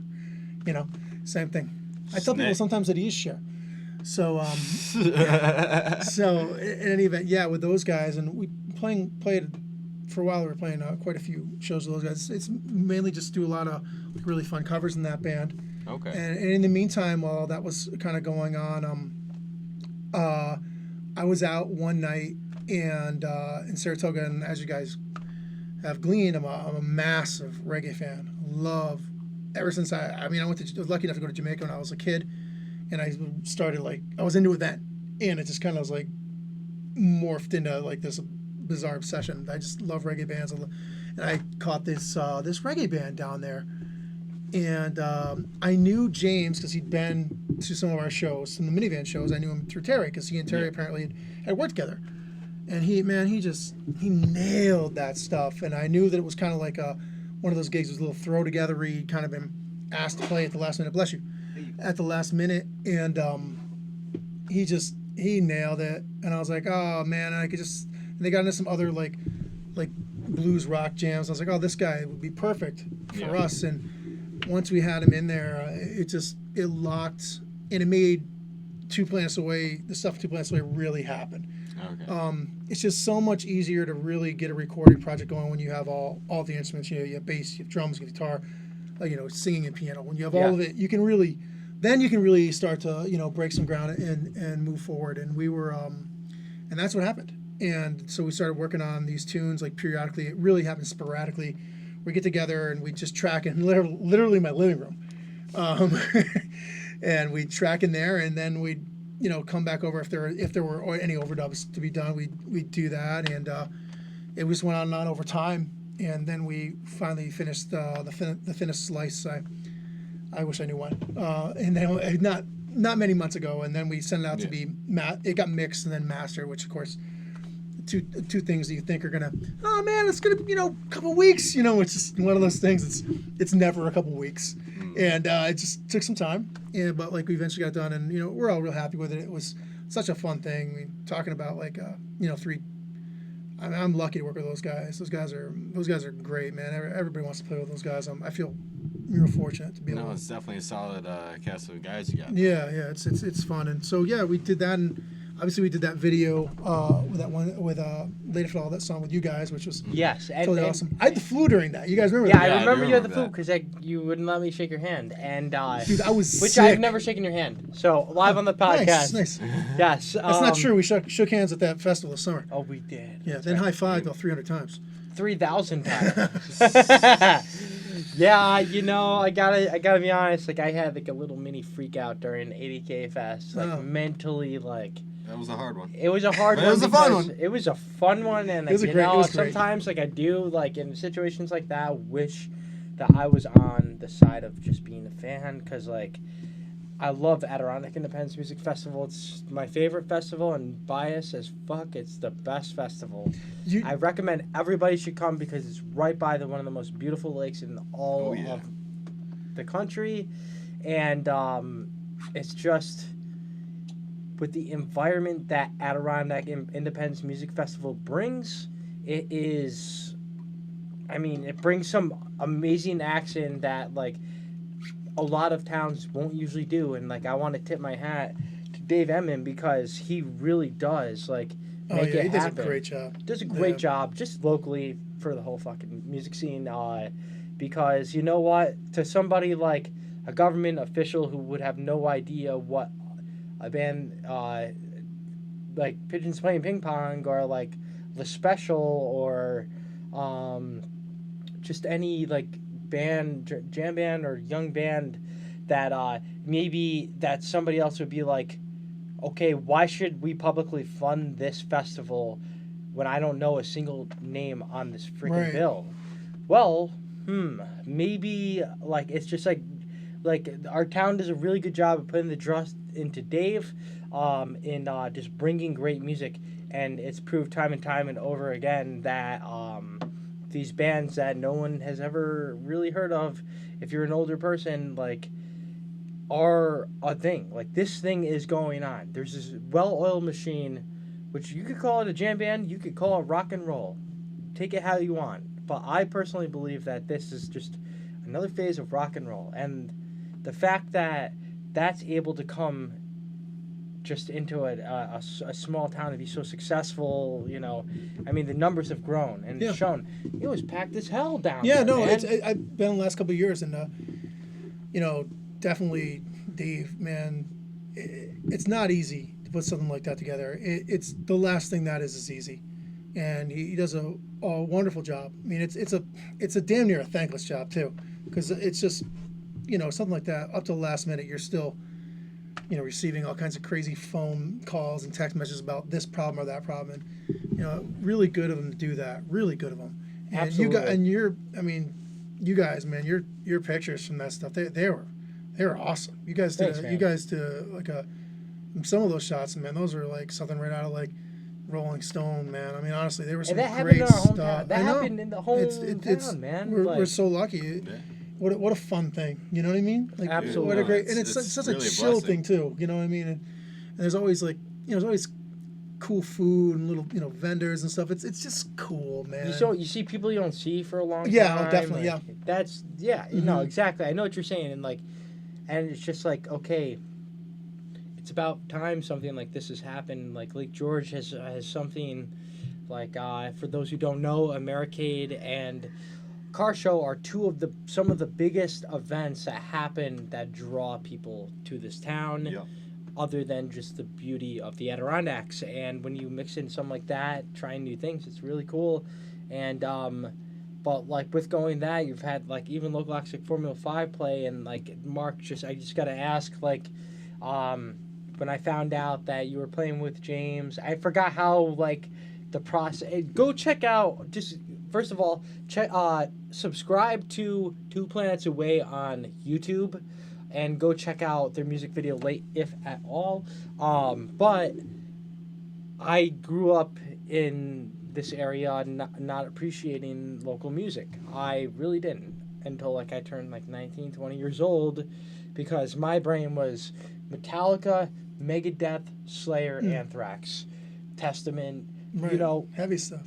thrash metal. Yeah. Like that was it to me. And then like I went to like my first Phish show, I went to my first Modown. I got to experience acts at a smaller level, but crowd that still appreciated this music and these musicians who are just way over talented in every freaking way, just blowing the fucking doors off what's possible.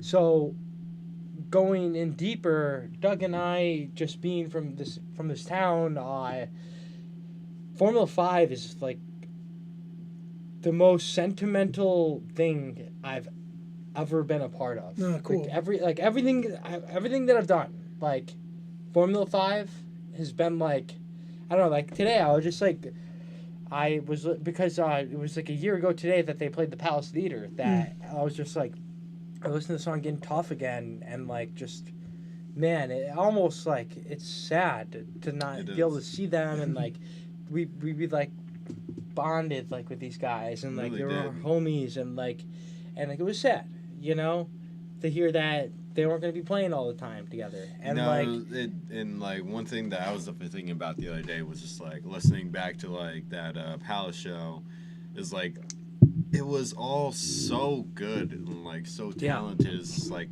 how could, if you could create something that amazing, like how could you stop doing that? Dude, I've been in a lot of bands over the years, and like, it's the damnedest thing how things. I don't want to speak for them or what happened to them. yeah, You know, but because that's their stuff. But like, the damnedest things will happen. You know, I've been in bands before where like really like, you know, kind of, you know, bigger things were happening, and had a band break up one time because one of the guys in the band's girlfriend broke up with him, and we all thought it was like this good thing because he was like, you know, mercilessly cheating on her. It was like, good for her to get away from him finally, and he's got to be happy because, you know, probably beats all this sneaking around shit. Yeah. You know, and like it was shit. like hard to like be around the whole thing happening. It was kind of awful. But instead of like, you know, being cool and persevering or whatever, he instead like totally freaked out. He's like, I'm gonna leave town, this and that. And I was like, dude, you know, we like thought that this would be a blessing in disguise here. You're like obviously not into this situation here because your last thing you're being is, you know, cool in the relationship, you know. But nah, man, he went the other way and like moved out of state, and like basically not long after, and like, you know, doubled down on his drinking habit, and that was that, you know. And like that was a band where like we were doing like no work at all, and like we're getting like you know, big shows, and you know, opening for guys in Mo and being on the radio and all this stuff with really like zero the whole band. Like one night we played down, it was what was then Revolution Hall, and Troy. Yeah, they Okay. both the Who guys. did you guys open up for? We were in Swamp Donkey, and then another band that they were in, and then we were in this band called Audrey's Group back then. Really, another band I was with Eric, and a lot of bands with Eric. But yeah, it's just one of those things, man. And that's all it took. You know, he was like the keyboard player in the band, and you know, we did a lot of composing, you know, as a group, and all it took. It doesn't take much. It's weird. You don't think it. You think, oh, they'll just persevere, but a lot of times it doesn't matter. You know, you don't know. Life is life.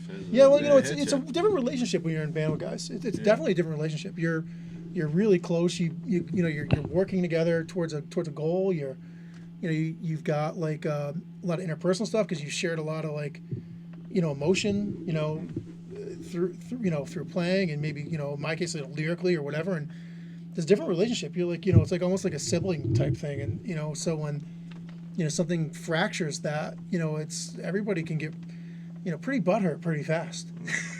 You know? Yeah, no, it sucks, and especially I can't imagine what that going through that is like, but I'm sure like from a band member perspective, it's got to be pretty soul crushing, and but just relating back to the situation that you are in currently, and just where those guys left off. We always talk about this, but like it just makes us happy that Matt Richards is playing music with Annie in the Water, and James, most importantly, is playing music not only with the Switch but like actively with you guys. Yeah. So how did James Woods, not the politician or actor, was he an actor? Yeah. How did he fall into your hands? Well, like I said, I saw him that one night down there playing, and he was a fill-in on this gig. But like he just really slayed it with all the reggae stuff and all the soulful blues rocks that they're playing.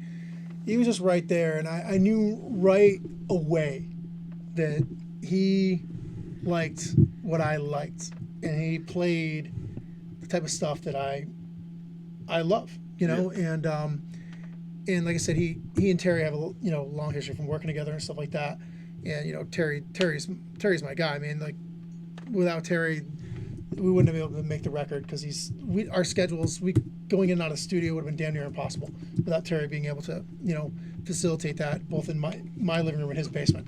If we wouldn't have the access to Terry's skills as an engineer, it wouldn't happen. So Terry's like, oh yeah, I'm like, I think I didn't know him well. I was like, man, I think James might be the guy for this. He's first of all, he's a fucking great guy. As nice a guy as you know. Oh my God, dude! Now, how important is the hang? It's very, very, very, very important. Okay. The guy's a sweetheart. Funny as hell. Real easy to laugh, quick to laugh, and he could play. Man, he's humble as hell, but man, he can really, really play. And I mean, he came and played, and he was just a natural fit. And because he and I were talking, and like I'm like a huge D'Angelo fan, like a lot of soul R&B type of stuff, and obviously a huge reggae fan, and like blues, rock, soul type stuff too. And so James is the same. He likes all the same stuff as me. So like we would naturally connect. I'd play him like progressions or whatever, and I'm like, well, here's where I am, and here's what I'm singing, and he would just fall in. I didn't have to say anything. Once in a while, I'll be like, maybe we'll just, if you want to be a third lower right here, and theoretically, he's a talented musician. He's extremely talented, and like he was right there, perfectly. And Terry, of course, Terry's as fine a player. Yeah, as there is, man. Guy, it's all about that fancy balloon animals, man. He can really, really play, man. So do you also? When did you start getting into more of the jam band stuff? I would say I got introduced to Phish probably 14, 15. I think that was probably right around. Yeah, I started hanging out with Well, you went Josh. to your first Phish show and never came in 2012. Yeah. Yep. And then some shit happened. Yep. And then I went to go see him when they came back to Glens Falls, and what was it 2013? That was at that show too. Yeah. I really wanted to be at that show. Ended up live streaming it because that was the closest I could get. Oh no. Yeah. Mirth Films. It started from that night. From there. Oh, it started that night. Really? Not with what we were doing, but yeah, but we got the name from situations. I also want to kind of hear this too. Other than Phish, what was your things, man? I mean, I was really into just classic rock up until then. I was really into Pink Floyd, Jimi Hendrix. I didn't really get into the Beatles yet. Who else? The Who. I was just really in for any of the Doors, just any psychedelic rock. Right. So I'm pretty sure I went to the Big Up, and I believe Josh quoted this was 2011, 2012, somewhere around. It was 2013. 2013. So it was right around then was when I started going to live shows, because I think at this point you and Josh were already going to a lot of shows. Twiddle and all that, but I was too young to get into those shows. So I was I keep hearing about the scene, but I didn't really see it. So after the Big Up, it was all right, and then I learned about Delpa Pod, and then it was Timber Coop, Mr. Ref, that was one of their first shows. You saw Timber Coop back in the day? They played at that show. No that was way, their last show, dude. And then it was Mr. F played later on that day. I've never seen Timber Coop. Dude, what do you mean we filmed them? I know we filmed them, but I never went out and saw them live. Yeah, because that was a derivative of what was Capital Zen and Scott Hannay with Mr. F. Yeah. That was a derivative. And There's another guy who can really play, man. Scott. Oh man. Hey, He man. really He plays plays. more than just video games. Yeah, That guy's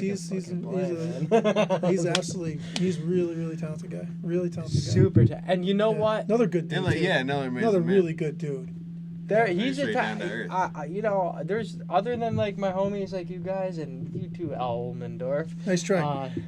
Elmendorf is that? Yeah, you got it. He sounded like said almond. She hung on a little bit that time. Elmendorf. I would give my shirt for that fucking guy, Scott Hannay. Man. Yeah, he's a nice guy. I love him. Really nice guy. Such a great guy. And Oh yeah, and dude, and he shreds the piano like.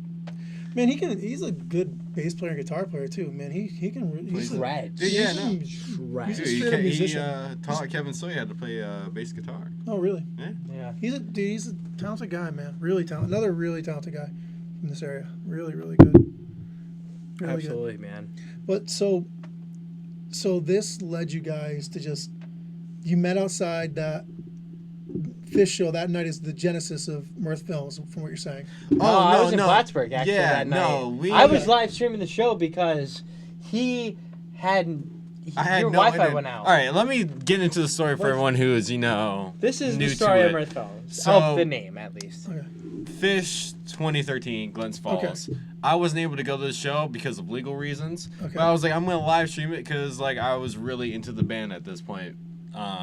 So like I paid for like the live stream, whatever, the $20-something it was. So it was like the night came, was super excited, went to go log in, and like I had no internet.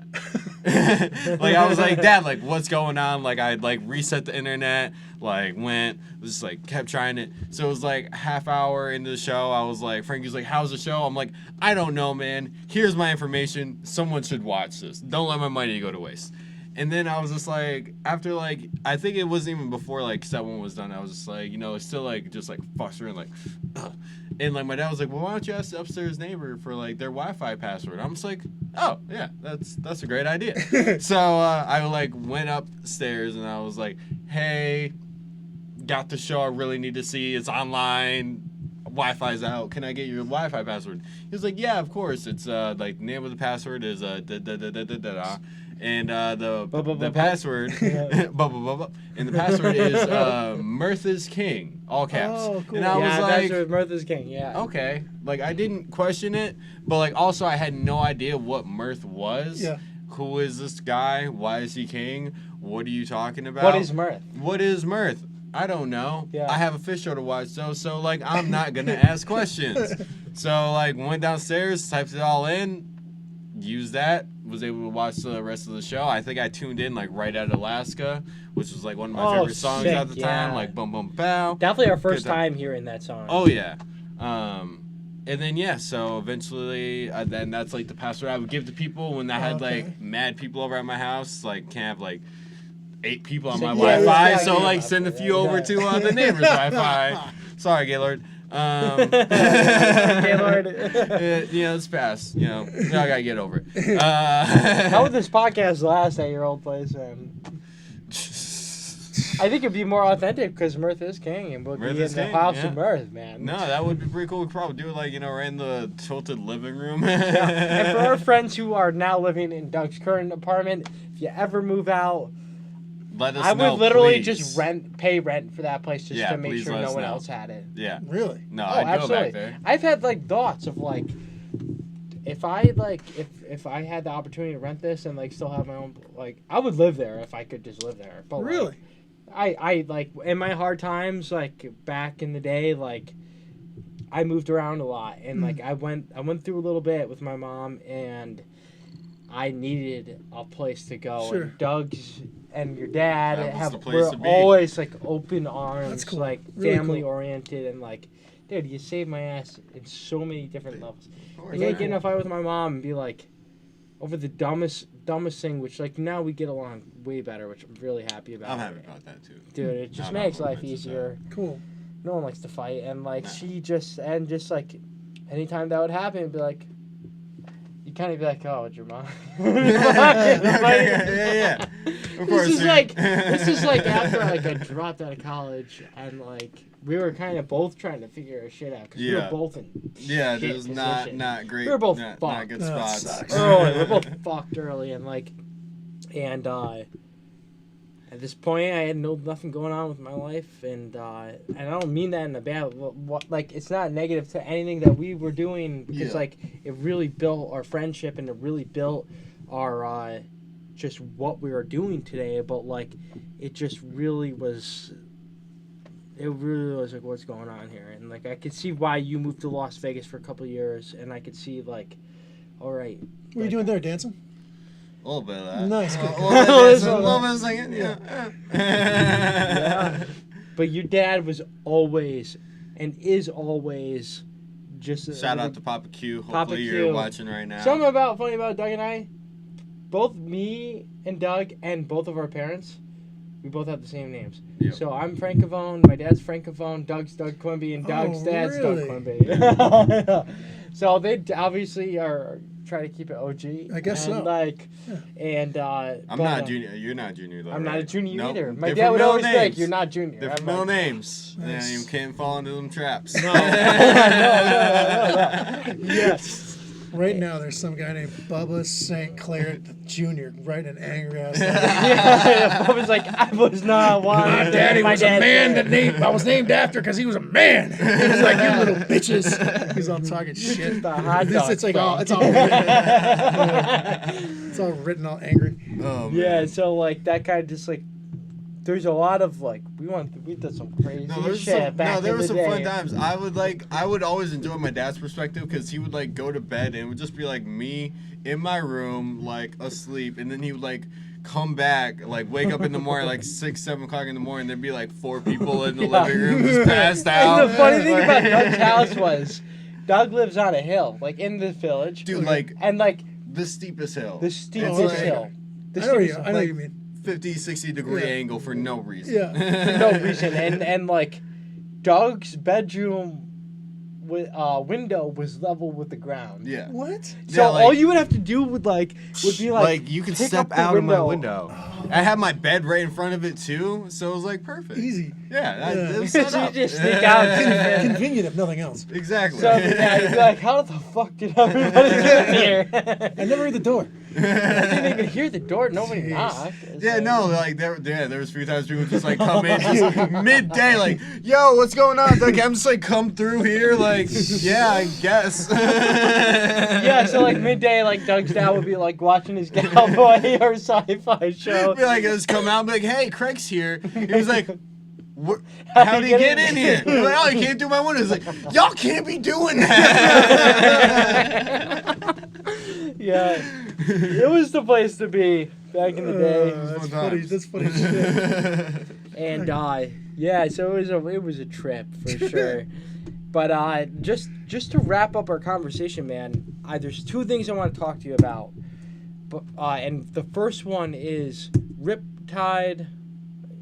The Riptide story okay. with you had Open Arms, which is off your guys' latest album, Two Planets Away. Yeah. Okay. This one we do a video for, coming up soon with y'all, and my friend Marty's gonna she's in it if my horrible cell phone filming shit down in New Jersey worked out, which, let's be honest, there's a chance it didn't. I'm not like good at shit like We'll that. work our magic. Yeah, we're gonna need it. So when I was like 9 or 10, and I was in North Carolina. We drove down there, and like after that, my parents never drove us anywhere because I think it was like so friggin' bad. Just be in the car with kids for like 15 or 17 hours. 2 young kids, like they're probably like, That's a rough oh, one, yeah. I never want to do this again, no matter what. So I got there, and we were there for a few days, and I was in the water because, dude, when you're from like upstate New York and you get to the ocean in like, whatever, February or April, whatever it was, you're not gonna get out of the water because it's the greatest thing that ever happened because you're freezing your ass off at home. So I was in there, and all of a sudden I kind of realized I was far away from the beach, Yeah. and I couldn't. I tried to swim back, and my mom came out there. She's like, "You all right?" And I tried to swim back, and I couldn't do it, and I just kept getting farther and farther away. My mom was helping me, but I was really, really struggling, and I got real panicky, and I eventually yelled help, and my stepdad and 2 other gentlemen ran to the water and came and saved us, and it figured out later, of course I didn't know this being from here, that I got caught in a ripcord tide and it was like washing me away. And like I was, I mean, being a little kid, I got good and scared. Were you able to swim at this point or no? I was like, I was tired. I was on my back. I was floating and, you know, trying to, but I didn't have an understanding of how to get out of riptide or like, you know, and I didn't have the stamina to keep continuously fight the current because it's like 9 or 10 and an idiot. So they saved us and got me in. So I mean that always stuck with me, like any like, you know, kind of near drowning thing will stick with you when you're a kid. And I had this dream years later. I write a lot about dreams. Sometimes I'll dream the music, sometimes the words, sometimes the situation, sometimes all of it. And I had this dream, and it was, I kind of melded that with what really happened, getting ripped out to sea. And so what the song ended up being about was be like a man who's drowning and he's gonna die, and he has that kind of like, you know, half conscious and half being conscious, like partially conscious, and being almost like controlling his dream to a degree, and dreaming about this woman that he was, you know, really in love with. Yeah. And but it kind of doesn't matter. It's sad in a way because he's gonna die, and you know he's just holding on to this blissful moment that he had with this woman. But that's all it was. And I mean, it's not my friend who's in the video. She's just a really good old friend. She's an awesome person. But you know, it's just that's what the song's about. And so but that's on our new album, and and like I said, we're gonna do a video for it. But that song's it's one of the songs that's gotten like a really positive response from a lot of people and stuff. So that's awesome, man. Oh, thanks. And now just want to plug you guys. December 20th, if you're in the Glens Falls, Saratoga, Capital Region area, head to Googs and check out the album release party of 2 Planets Away. It's not far from downtown. No, we're playing with the Saratoga Strings Band. Also, those guys Who's that? Ryan? Yeah, he's in that band, and like K-Tone and some of those other guys. They're Cronin. Yeah, Kevin Catone. Oh, Kevin Catone. Yeah, okay. K-Tone, and those, and like some other dudes, and they're great. And they're on the show with us. They're really cool to agree to do that with us, and yeah, we're doing that. And like I said, this Friday coming up here, we're playing with my other band, the Minivans, at 7 to 10 at JP Bruno's, and doing that too. Check it out. Oh yeah. And also, please go and subscribe to 2 Planets Away on YouTube. And are you guys? Where else can people find your music? We're on Spotify, iTunes. So you guys are on Spotify, Apple iTunes. Music, everything. We're on. Yeah, we're on all the. I mean, for some reason we might not be on Pandora, but it's not for lack of trying. Pandora, I don't think they've got it going on. No, I feel It's like 2010. We're on Amazon. Yeah, we're on Amazon. We're on everything else. Really? Except Okay. for Pandora. But I found out from a buddy of mine that his group had the same problem. So I just want to also tip my hat to you guys because you guys don't sound the same as everybody else. Oh, thanks. I'm not saying everybody else sounds the same, but you guys have a distinct sound, and it's very alternative. And the first time I listened to If Late at All, after like going through a process of watching, like editing a video, like I've listened probably your song like 150 times, and like man, you got some pipes, and thanks, like you bring so much joy, dude, like to a lot. Oh, thank you. Just from what experiences we've had, like, dude, this podcast has been amazing. Oh, and, like, dude, it's been fun, man. And I just like we've joked about it, and like the first time I met you, like you've told me some jokes that went right over my head, and they probably still would go over my head. Yep. And like, but dude, you honestly, you should consider being like doing stand up. There's places in Saratoga. There's places in Albany, like You could. almost like open mic. Like, dude, you like. I don't know. It's just You funny can crush while an open talking. mic. Yeah. Jokes. You would appreciate it. Yeah, you would crush. I an open mic, appreciate man. you guys. You guys are kind. And I mean, mainly the reason I'm here is like, I'm sorry things didn't work out for you, Doug, being a shepherd. And I know that I know that the people, the ASPCA and people at PETA, they had issues with some of your behavior. And I don't know why they just can't. I got issues with them. Yeah, I don't know why they just can't let a man be. Man-sheep relations. I mean. I mean, it's a beautiful thing when love is when love. yeah, it's right. It's a beautiful thing when it works out on both sides. And I think you had that, and I'm sorry about what happened to you. Thank you, man. Thank you, Mark. It's cool. It's cool. True friend. In another world, another lifetime, maybe it's there for you. Maybe. I believe the other dimension Doug is enjoying his life. I bet that guy's having a great time. Living the dream. Yeah, he is. Yeah. And you're doing a great job taking pictures of it. I mean, seriously. You do what you love. Know it went on? You know, if you didn't. You do what you love. You never work a day in your life. There's another story. I think that's around. Something like that. Something like that. Yeah, it's like Ron Jeremy's quote. Yeah. Honestly, that's the reason why we're doing the whole podcast. No, it's awesome. I gotta document this whole thing. Yeah, so we like to end the podcast with what you like to listen, what you've been listening to this week. We've been watching, and Mark, we're gonna start down the list first. Just tell us what you've been listening to. Because you had this week. I've been listening to a lot of Gregory Isaacs, who's a reggae guy. Oh yeah. Listen to Marcus King Band. Ooh. Quite a bit. Listen to a lot of older Stan Getz stuff, who's like it's an old jazz guy that I love, and I fell kind of back into like some old Sigur Rós stuff, and in particular the In Rainbows album by Radiohead, which is like, I don't know, I love that album. I just that song, like a lot of songs, like Song Nude in particular, have gone over my head.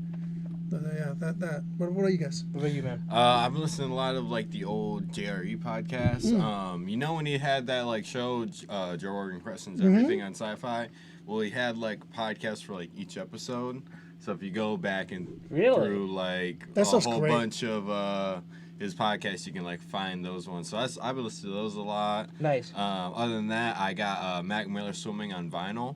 So I'm listening to that, and like this is like the first like album I've like listened to like strictly on MP3 before, and then like now listen to it like on vinyl, and like kind of like comparing like how they sound. Like I definitely feel like with vinyl, it's kind of like it's a better tone, and I feel like I can for sure. warmer tone, and I feel like I can hear all the different like instruments and like sounds better in that. Cool. And I definitely really like how it's split up, because it's like a double album. I mean, it's like an hour-long album, but like split it up into 2 discs, so it's like 4 different sides, and like to me, it's definitely made more sense listening to like the vinyl version. Okay. Is it because you listen to it all the way through? Too? Yeah, and I really like listening to music all the way through, but just like hearing like where like those like the one side ends and the other side begins, and like kind of like where like a song will like end and it'll kind of go to like a really like nice instrumental, and then just like a really nice ending, like that'll be like the end of like track 1, right? And like or like side 1, and I didn't think about that when I was listening to it on my like phone. Right. So it's like it definitely gave me a new appreciation for the album. No, it's a different way, man. I get what you mean. That's really cool that you're doing that. I mean, I love doing that. Yeah. I love just going all the way. I love that. Absolutely. What about you, Frankie? So, before I get into what I like, I just want to say, listening to an album all the way through, I have a different favorite song, I have a different favorite band, and I have a different favorite album. 2 of my favorite albums, which I don't consider my favorite bands or my favorite songs. Number 1, my favorite album of all time. Actually, 3 albums specifically. I will not get any more than 3 because it's literally 3. And it doesn't relate to anything that I listen to, if that were my favorite bands. Number 1, The Police, Regatta de Blanc. Yeah. The second album is just like... We play a lot of this in the minivans. So good. Really? Yeah. Oh, yeah. Oh, my God. I really got to go check you guys out, man. I am like I love The Police. I love every song off the album. And it's number 1. Number 2, Bob Seger, Night Moves. Really? Absolutely. I wouldn't have called that. Bob Seger, Night Moves. That's And number shit. 3, Leonard Skinner, Street Survivors. Really? Yeah, absolutely. You surprised me My with the favorite last bands are Phish, Metallica, I'm just there's so many other ones that kind of like fluctuate. Rush is like currently like been one of my favorite bands. I've really been like digging deep. You gotta get into Songs of the Key of Life, Stevie Wonder's album. You ever get into that? Key of Life. Songs of the Key of Life, Stevie Wonder. I'll have to check that out, man. It'll blow your mind. I'll have to check that out. Some of But the like, best albums ever made. I will say this week what I've been listening to, Jurassic 5. I love Jurassic 5, they're and great. I really wish like when Backwoods Pond Fest in the North Country was going on, I really wish I went and saw one of those festival lineups because Charlie Tuna from Jurassic 5 Yeah. used to play and headline the festival. I have one of my posters I got from college. It was like Backwards Pond Fest, like Charlie Tuna, Twiddle, fucking Lucid, like all these, like Charlie Tuna though. Like, Jesus. It's crazy. Yeah, number 2, I've been listening. I never was a Widespread guy. I never really listened to them, and like I've been hooked on Widespread Panic. And It's another band I saw. you know way what's back. funny? Like, it's like sometimes you miss out, you miss it, like, and like, but other times it's okay because it's like when you've listened to everything and you're like, what the fuck do I listen to? And then there's like that one obvious band that you should have been listening to, and like you finally listen to them. Yeah. That's kind of the phase I'm going through with they're Widespread.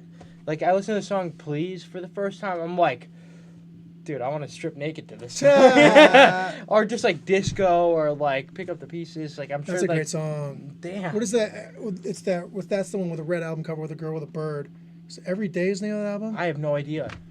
That's a great album. Yeah, I But saw God them like damn, way really? at Saratoga Winters in like 1995. Well, Saratoga Winters was an outdoor I venue, want to say right? no. Northern Lights is where I saw them. I can't remember. This was a long time ago. They were great though.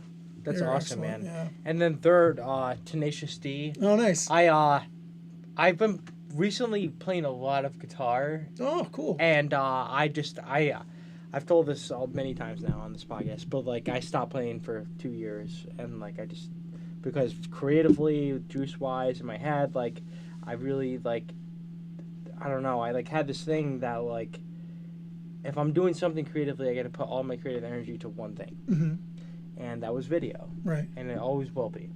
But I was like, so I stopped playing guitar because I also like was taking it too seriously.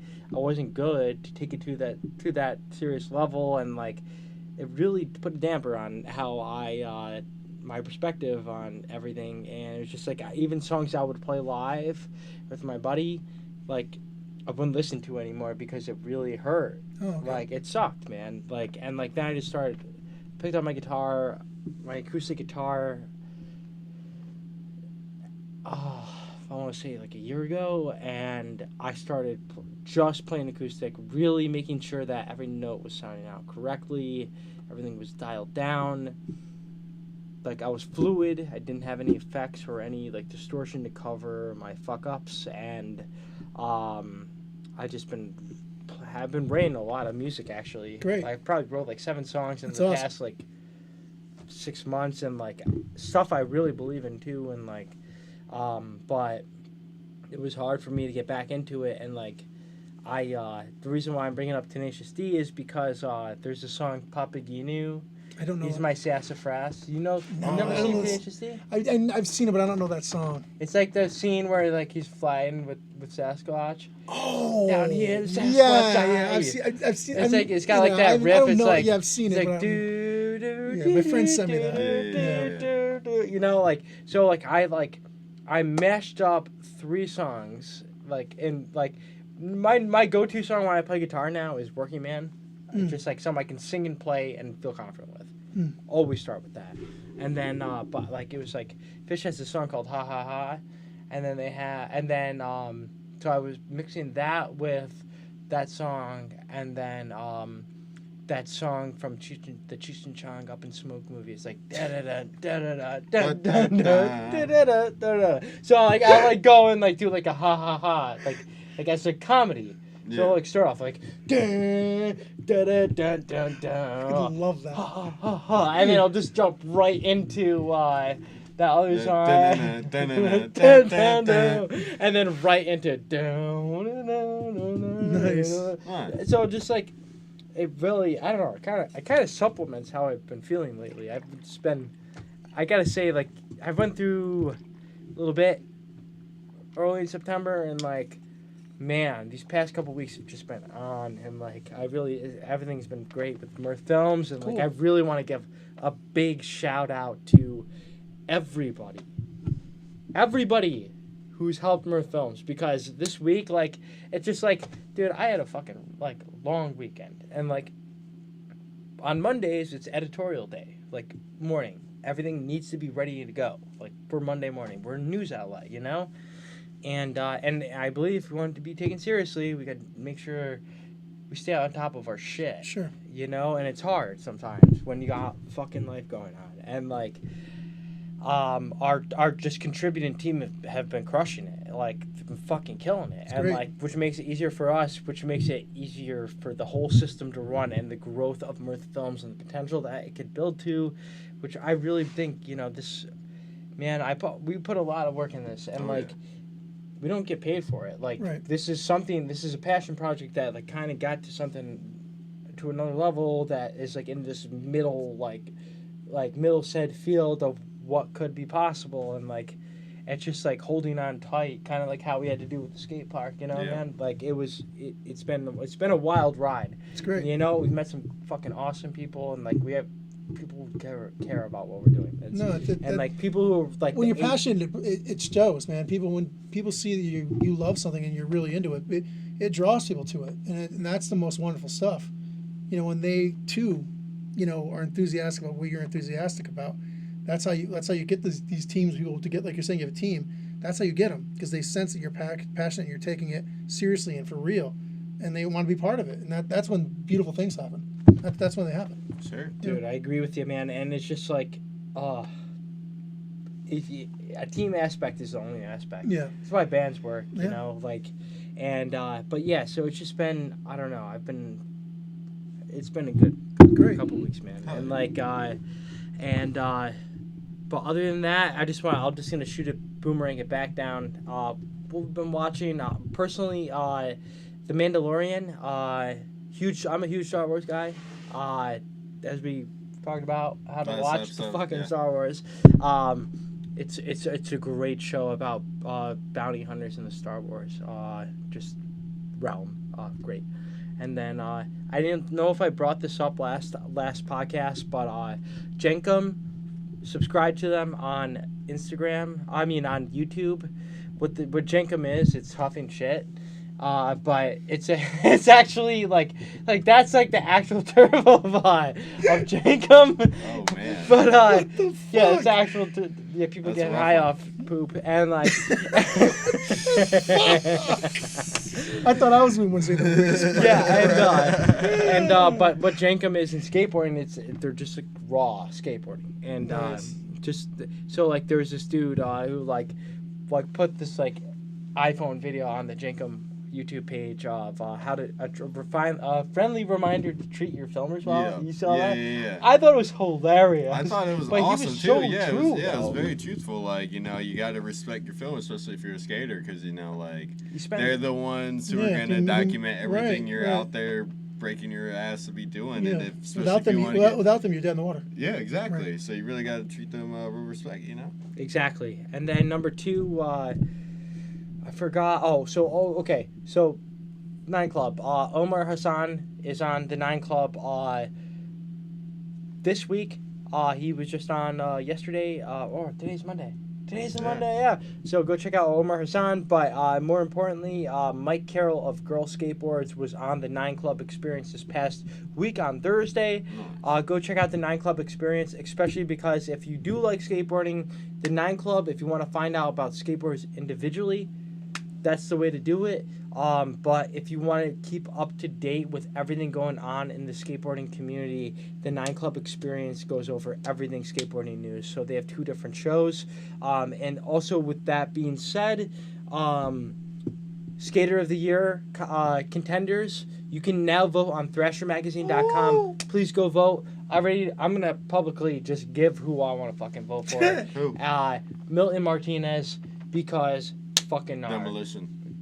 I really don't care what you've done to anybody, even Mark Sucho, but when you're putting your body to the test to like break your fucking body, like this dude broke his fucking leg on a trick. Wow. Like snapped his leg in half. Wow. On like one of the most Damn. legendary skateboarding spots that only one person has done in the history of skateboarding. Wow. And went back and kick flipped into his freaking, so basically like this 30-foot high building, and like pretty much like riding on the side of the building, and like there's an embankment on the side of the building. Like I'm not kidding, like this steep. Yeah.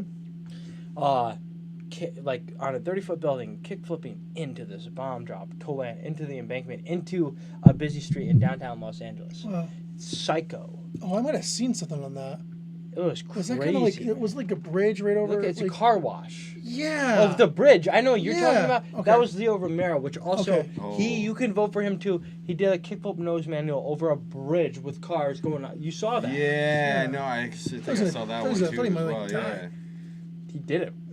Did it.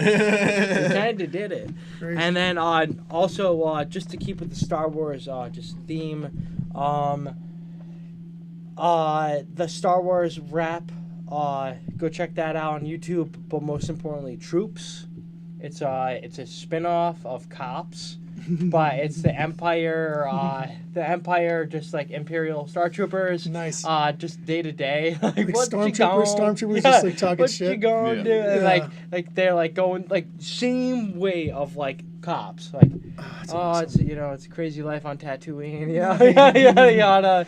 And they like stop like two people for That's like great. and it's like I don't know if you watch Star Wars.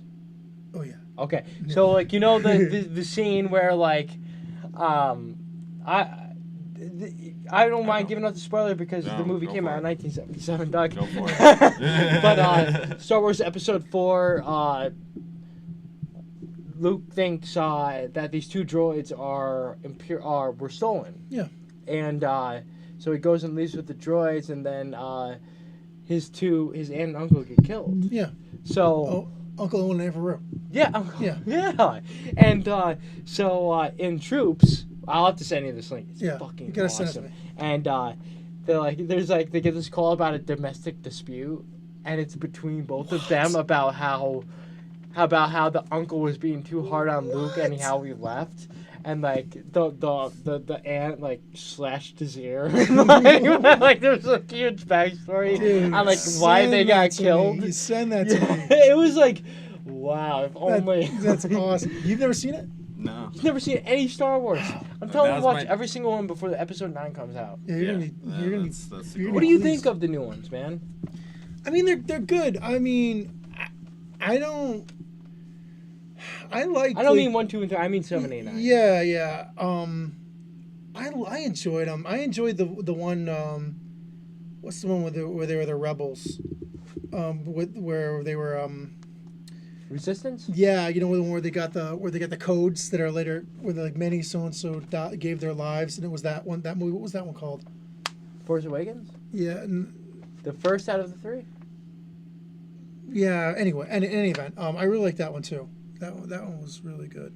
Really good. That might have been the first one. Now I'm thinking about it. I ended up watching one of them out of order accidentally. Oh, the codes. Oh, Yeah. that was Rogue One. That was it. It was like a spin-off. Yeah, I really liked that. Yeah, that was excellent.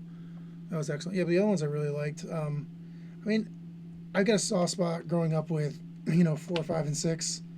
Of course. 5 I got number like 1, man. That's a great movie. Really, really good movie. I mean, I like all of them. I really do. I think they were just so well done. I mean, I love Muppets, so right away you really got something. Yeah, absolutely. So what you been watching, man? A lot of Disney Plus. I've been like going back, watch the old Iron Man, Cars. That used to be my shit. Sweet Life of Zack and Cody. Are you saying Iron Man the cartoon? Movie? No, the movie. Mm-hmm. The movie, like with the first one. with Robert Yeah. Downey Jr.? Oh, wow, I've never seen that. You've never seen What? I've that? never seen any Iron Man. Dude, those are I thought those you are meant good. Iron Giant, sorry. No, those are good, man. The Iron Movies are good. Really? Yeah, no, the first Yeah, time was really definitely good. Yeah, no, I'm like excited to like go and like catch up on like all the Marvel movies. Yeah. It's definitely like I would like I've seen like a few of the Spider-Mans and like I think like one of the first Avengers, but like all the ones they've been coming out with like the past few years, like I Yeah. just have not. There's been a keeping lot of up on. So Yeah. like. It's cool to like have that option. Like Disney Plus just has so much. It's ridiculous. I like Yeah, man. another thing I do. I meant to mention this earlier. Is I'm a massive geek. I'm not afraid of it. Nice. Been playing D&D for like Fuck yeah. 36 years. Been the same D&D game for I don't even know how long. And we did a podcast last year. We haven't released it yet. Of us playing like evil characters Okay. and things that are like really, really, really dark, like really dark. And it's like X-rated basically. I mean, there's no porn or anything, but like the speaking gets so graphic at points. I mean, it's all in good fun. No one's trying to like but it's playing evil people. And it's called The Angriest Bard, but we haven't released it yet. My buddy's doing a lot of editing with it, and he's got to get on the stick. Hoping this will prompt him. Yeah. Yeah, but it's dude, it was I don't know if you play any D&D, but it's down and dirty. This version of it. Down and dirty. Yeah. All right. Yeah. Down and dirty. Fuck yeah. So you had a song that you wanted to play. Yes. So we're gonna end the night off, guys, with just a new tune. Oh, that tune I was talking about. And Yes. but before we hop into that, I do want to just thank you all for tuning into episode 34 of the Kind of Live, Kind of Living podcast. And been Mark, wonderful. most importantly, thank you for coming on. Oh, thanks for having me, You you have guys. been on our list for probably 15 episodes. Yeah. You guys are- It's been some time. You guys are pretty we kind. really Thank appreciate you. your presence, Thanks for man. having And me. you were just it's always a good hang with you, man. And and just thank you. Well- Seriously, especially everything just with involving James and Yeah, no, and working he's with Terry, awesome. the huge This influences. guy's a- That's something I never got to bring up was Yeah.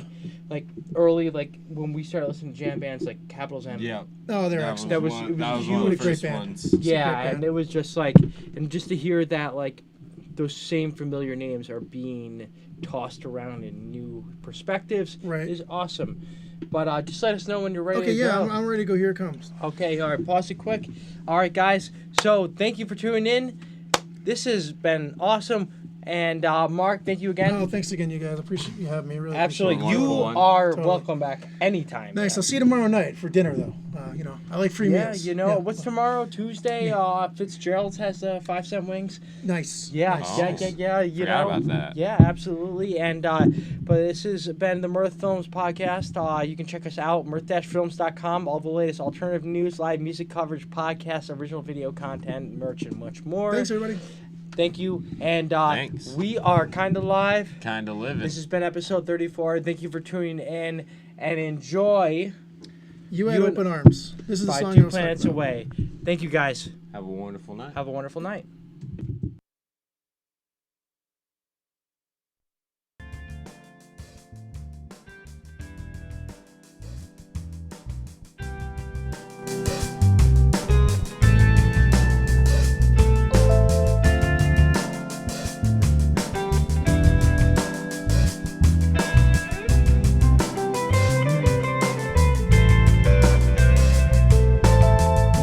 Tried so hard to catch a wave.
Saratoga.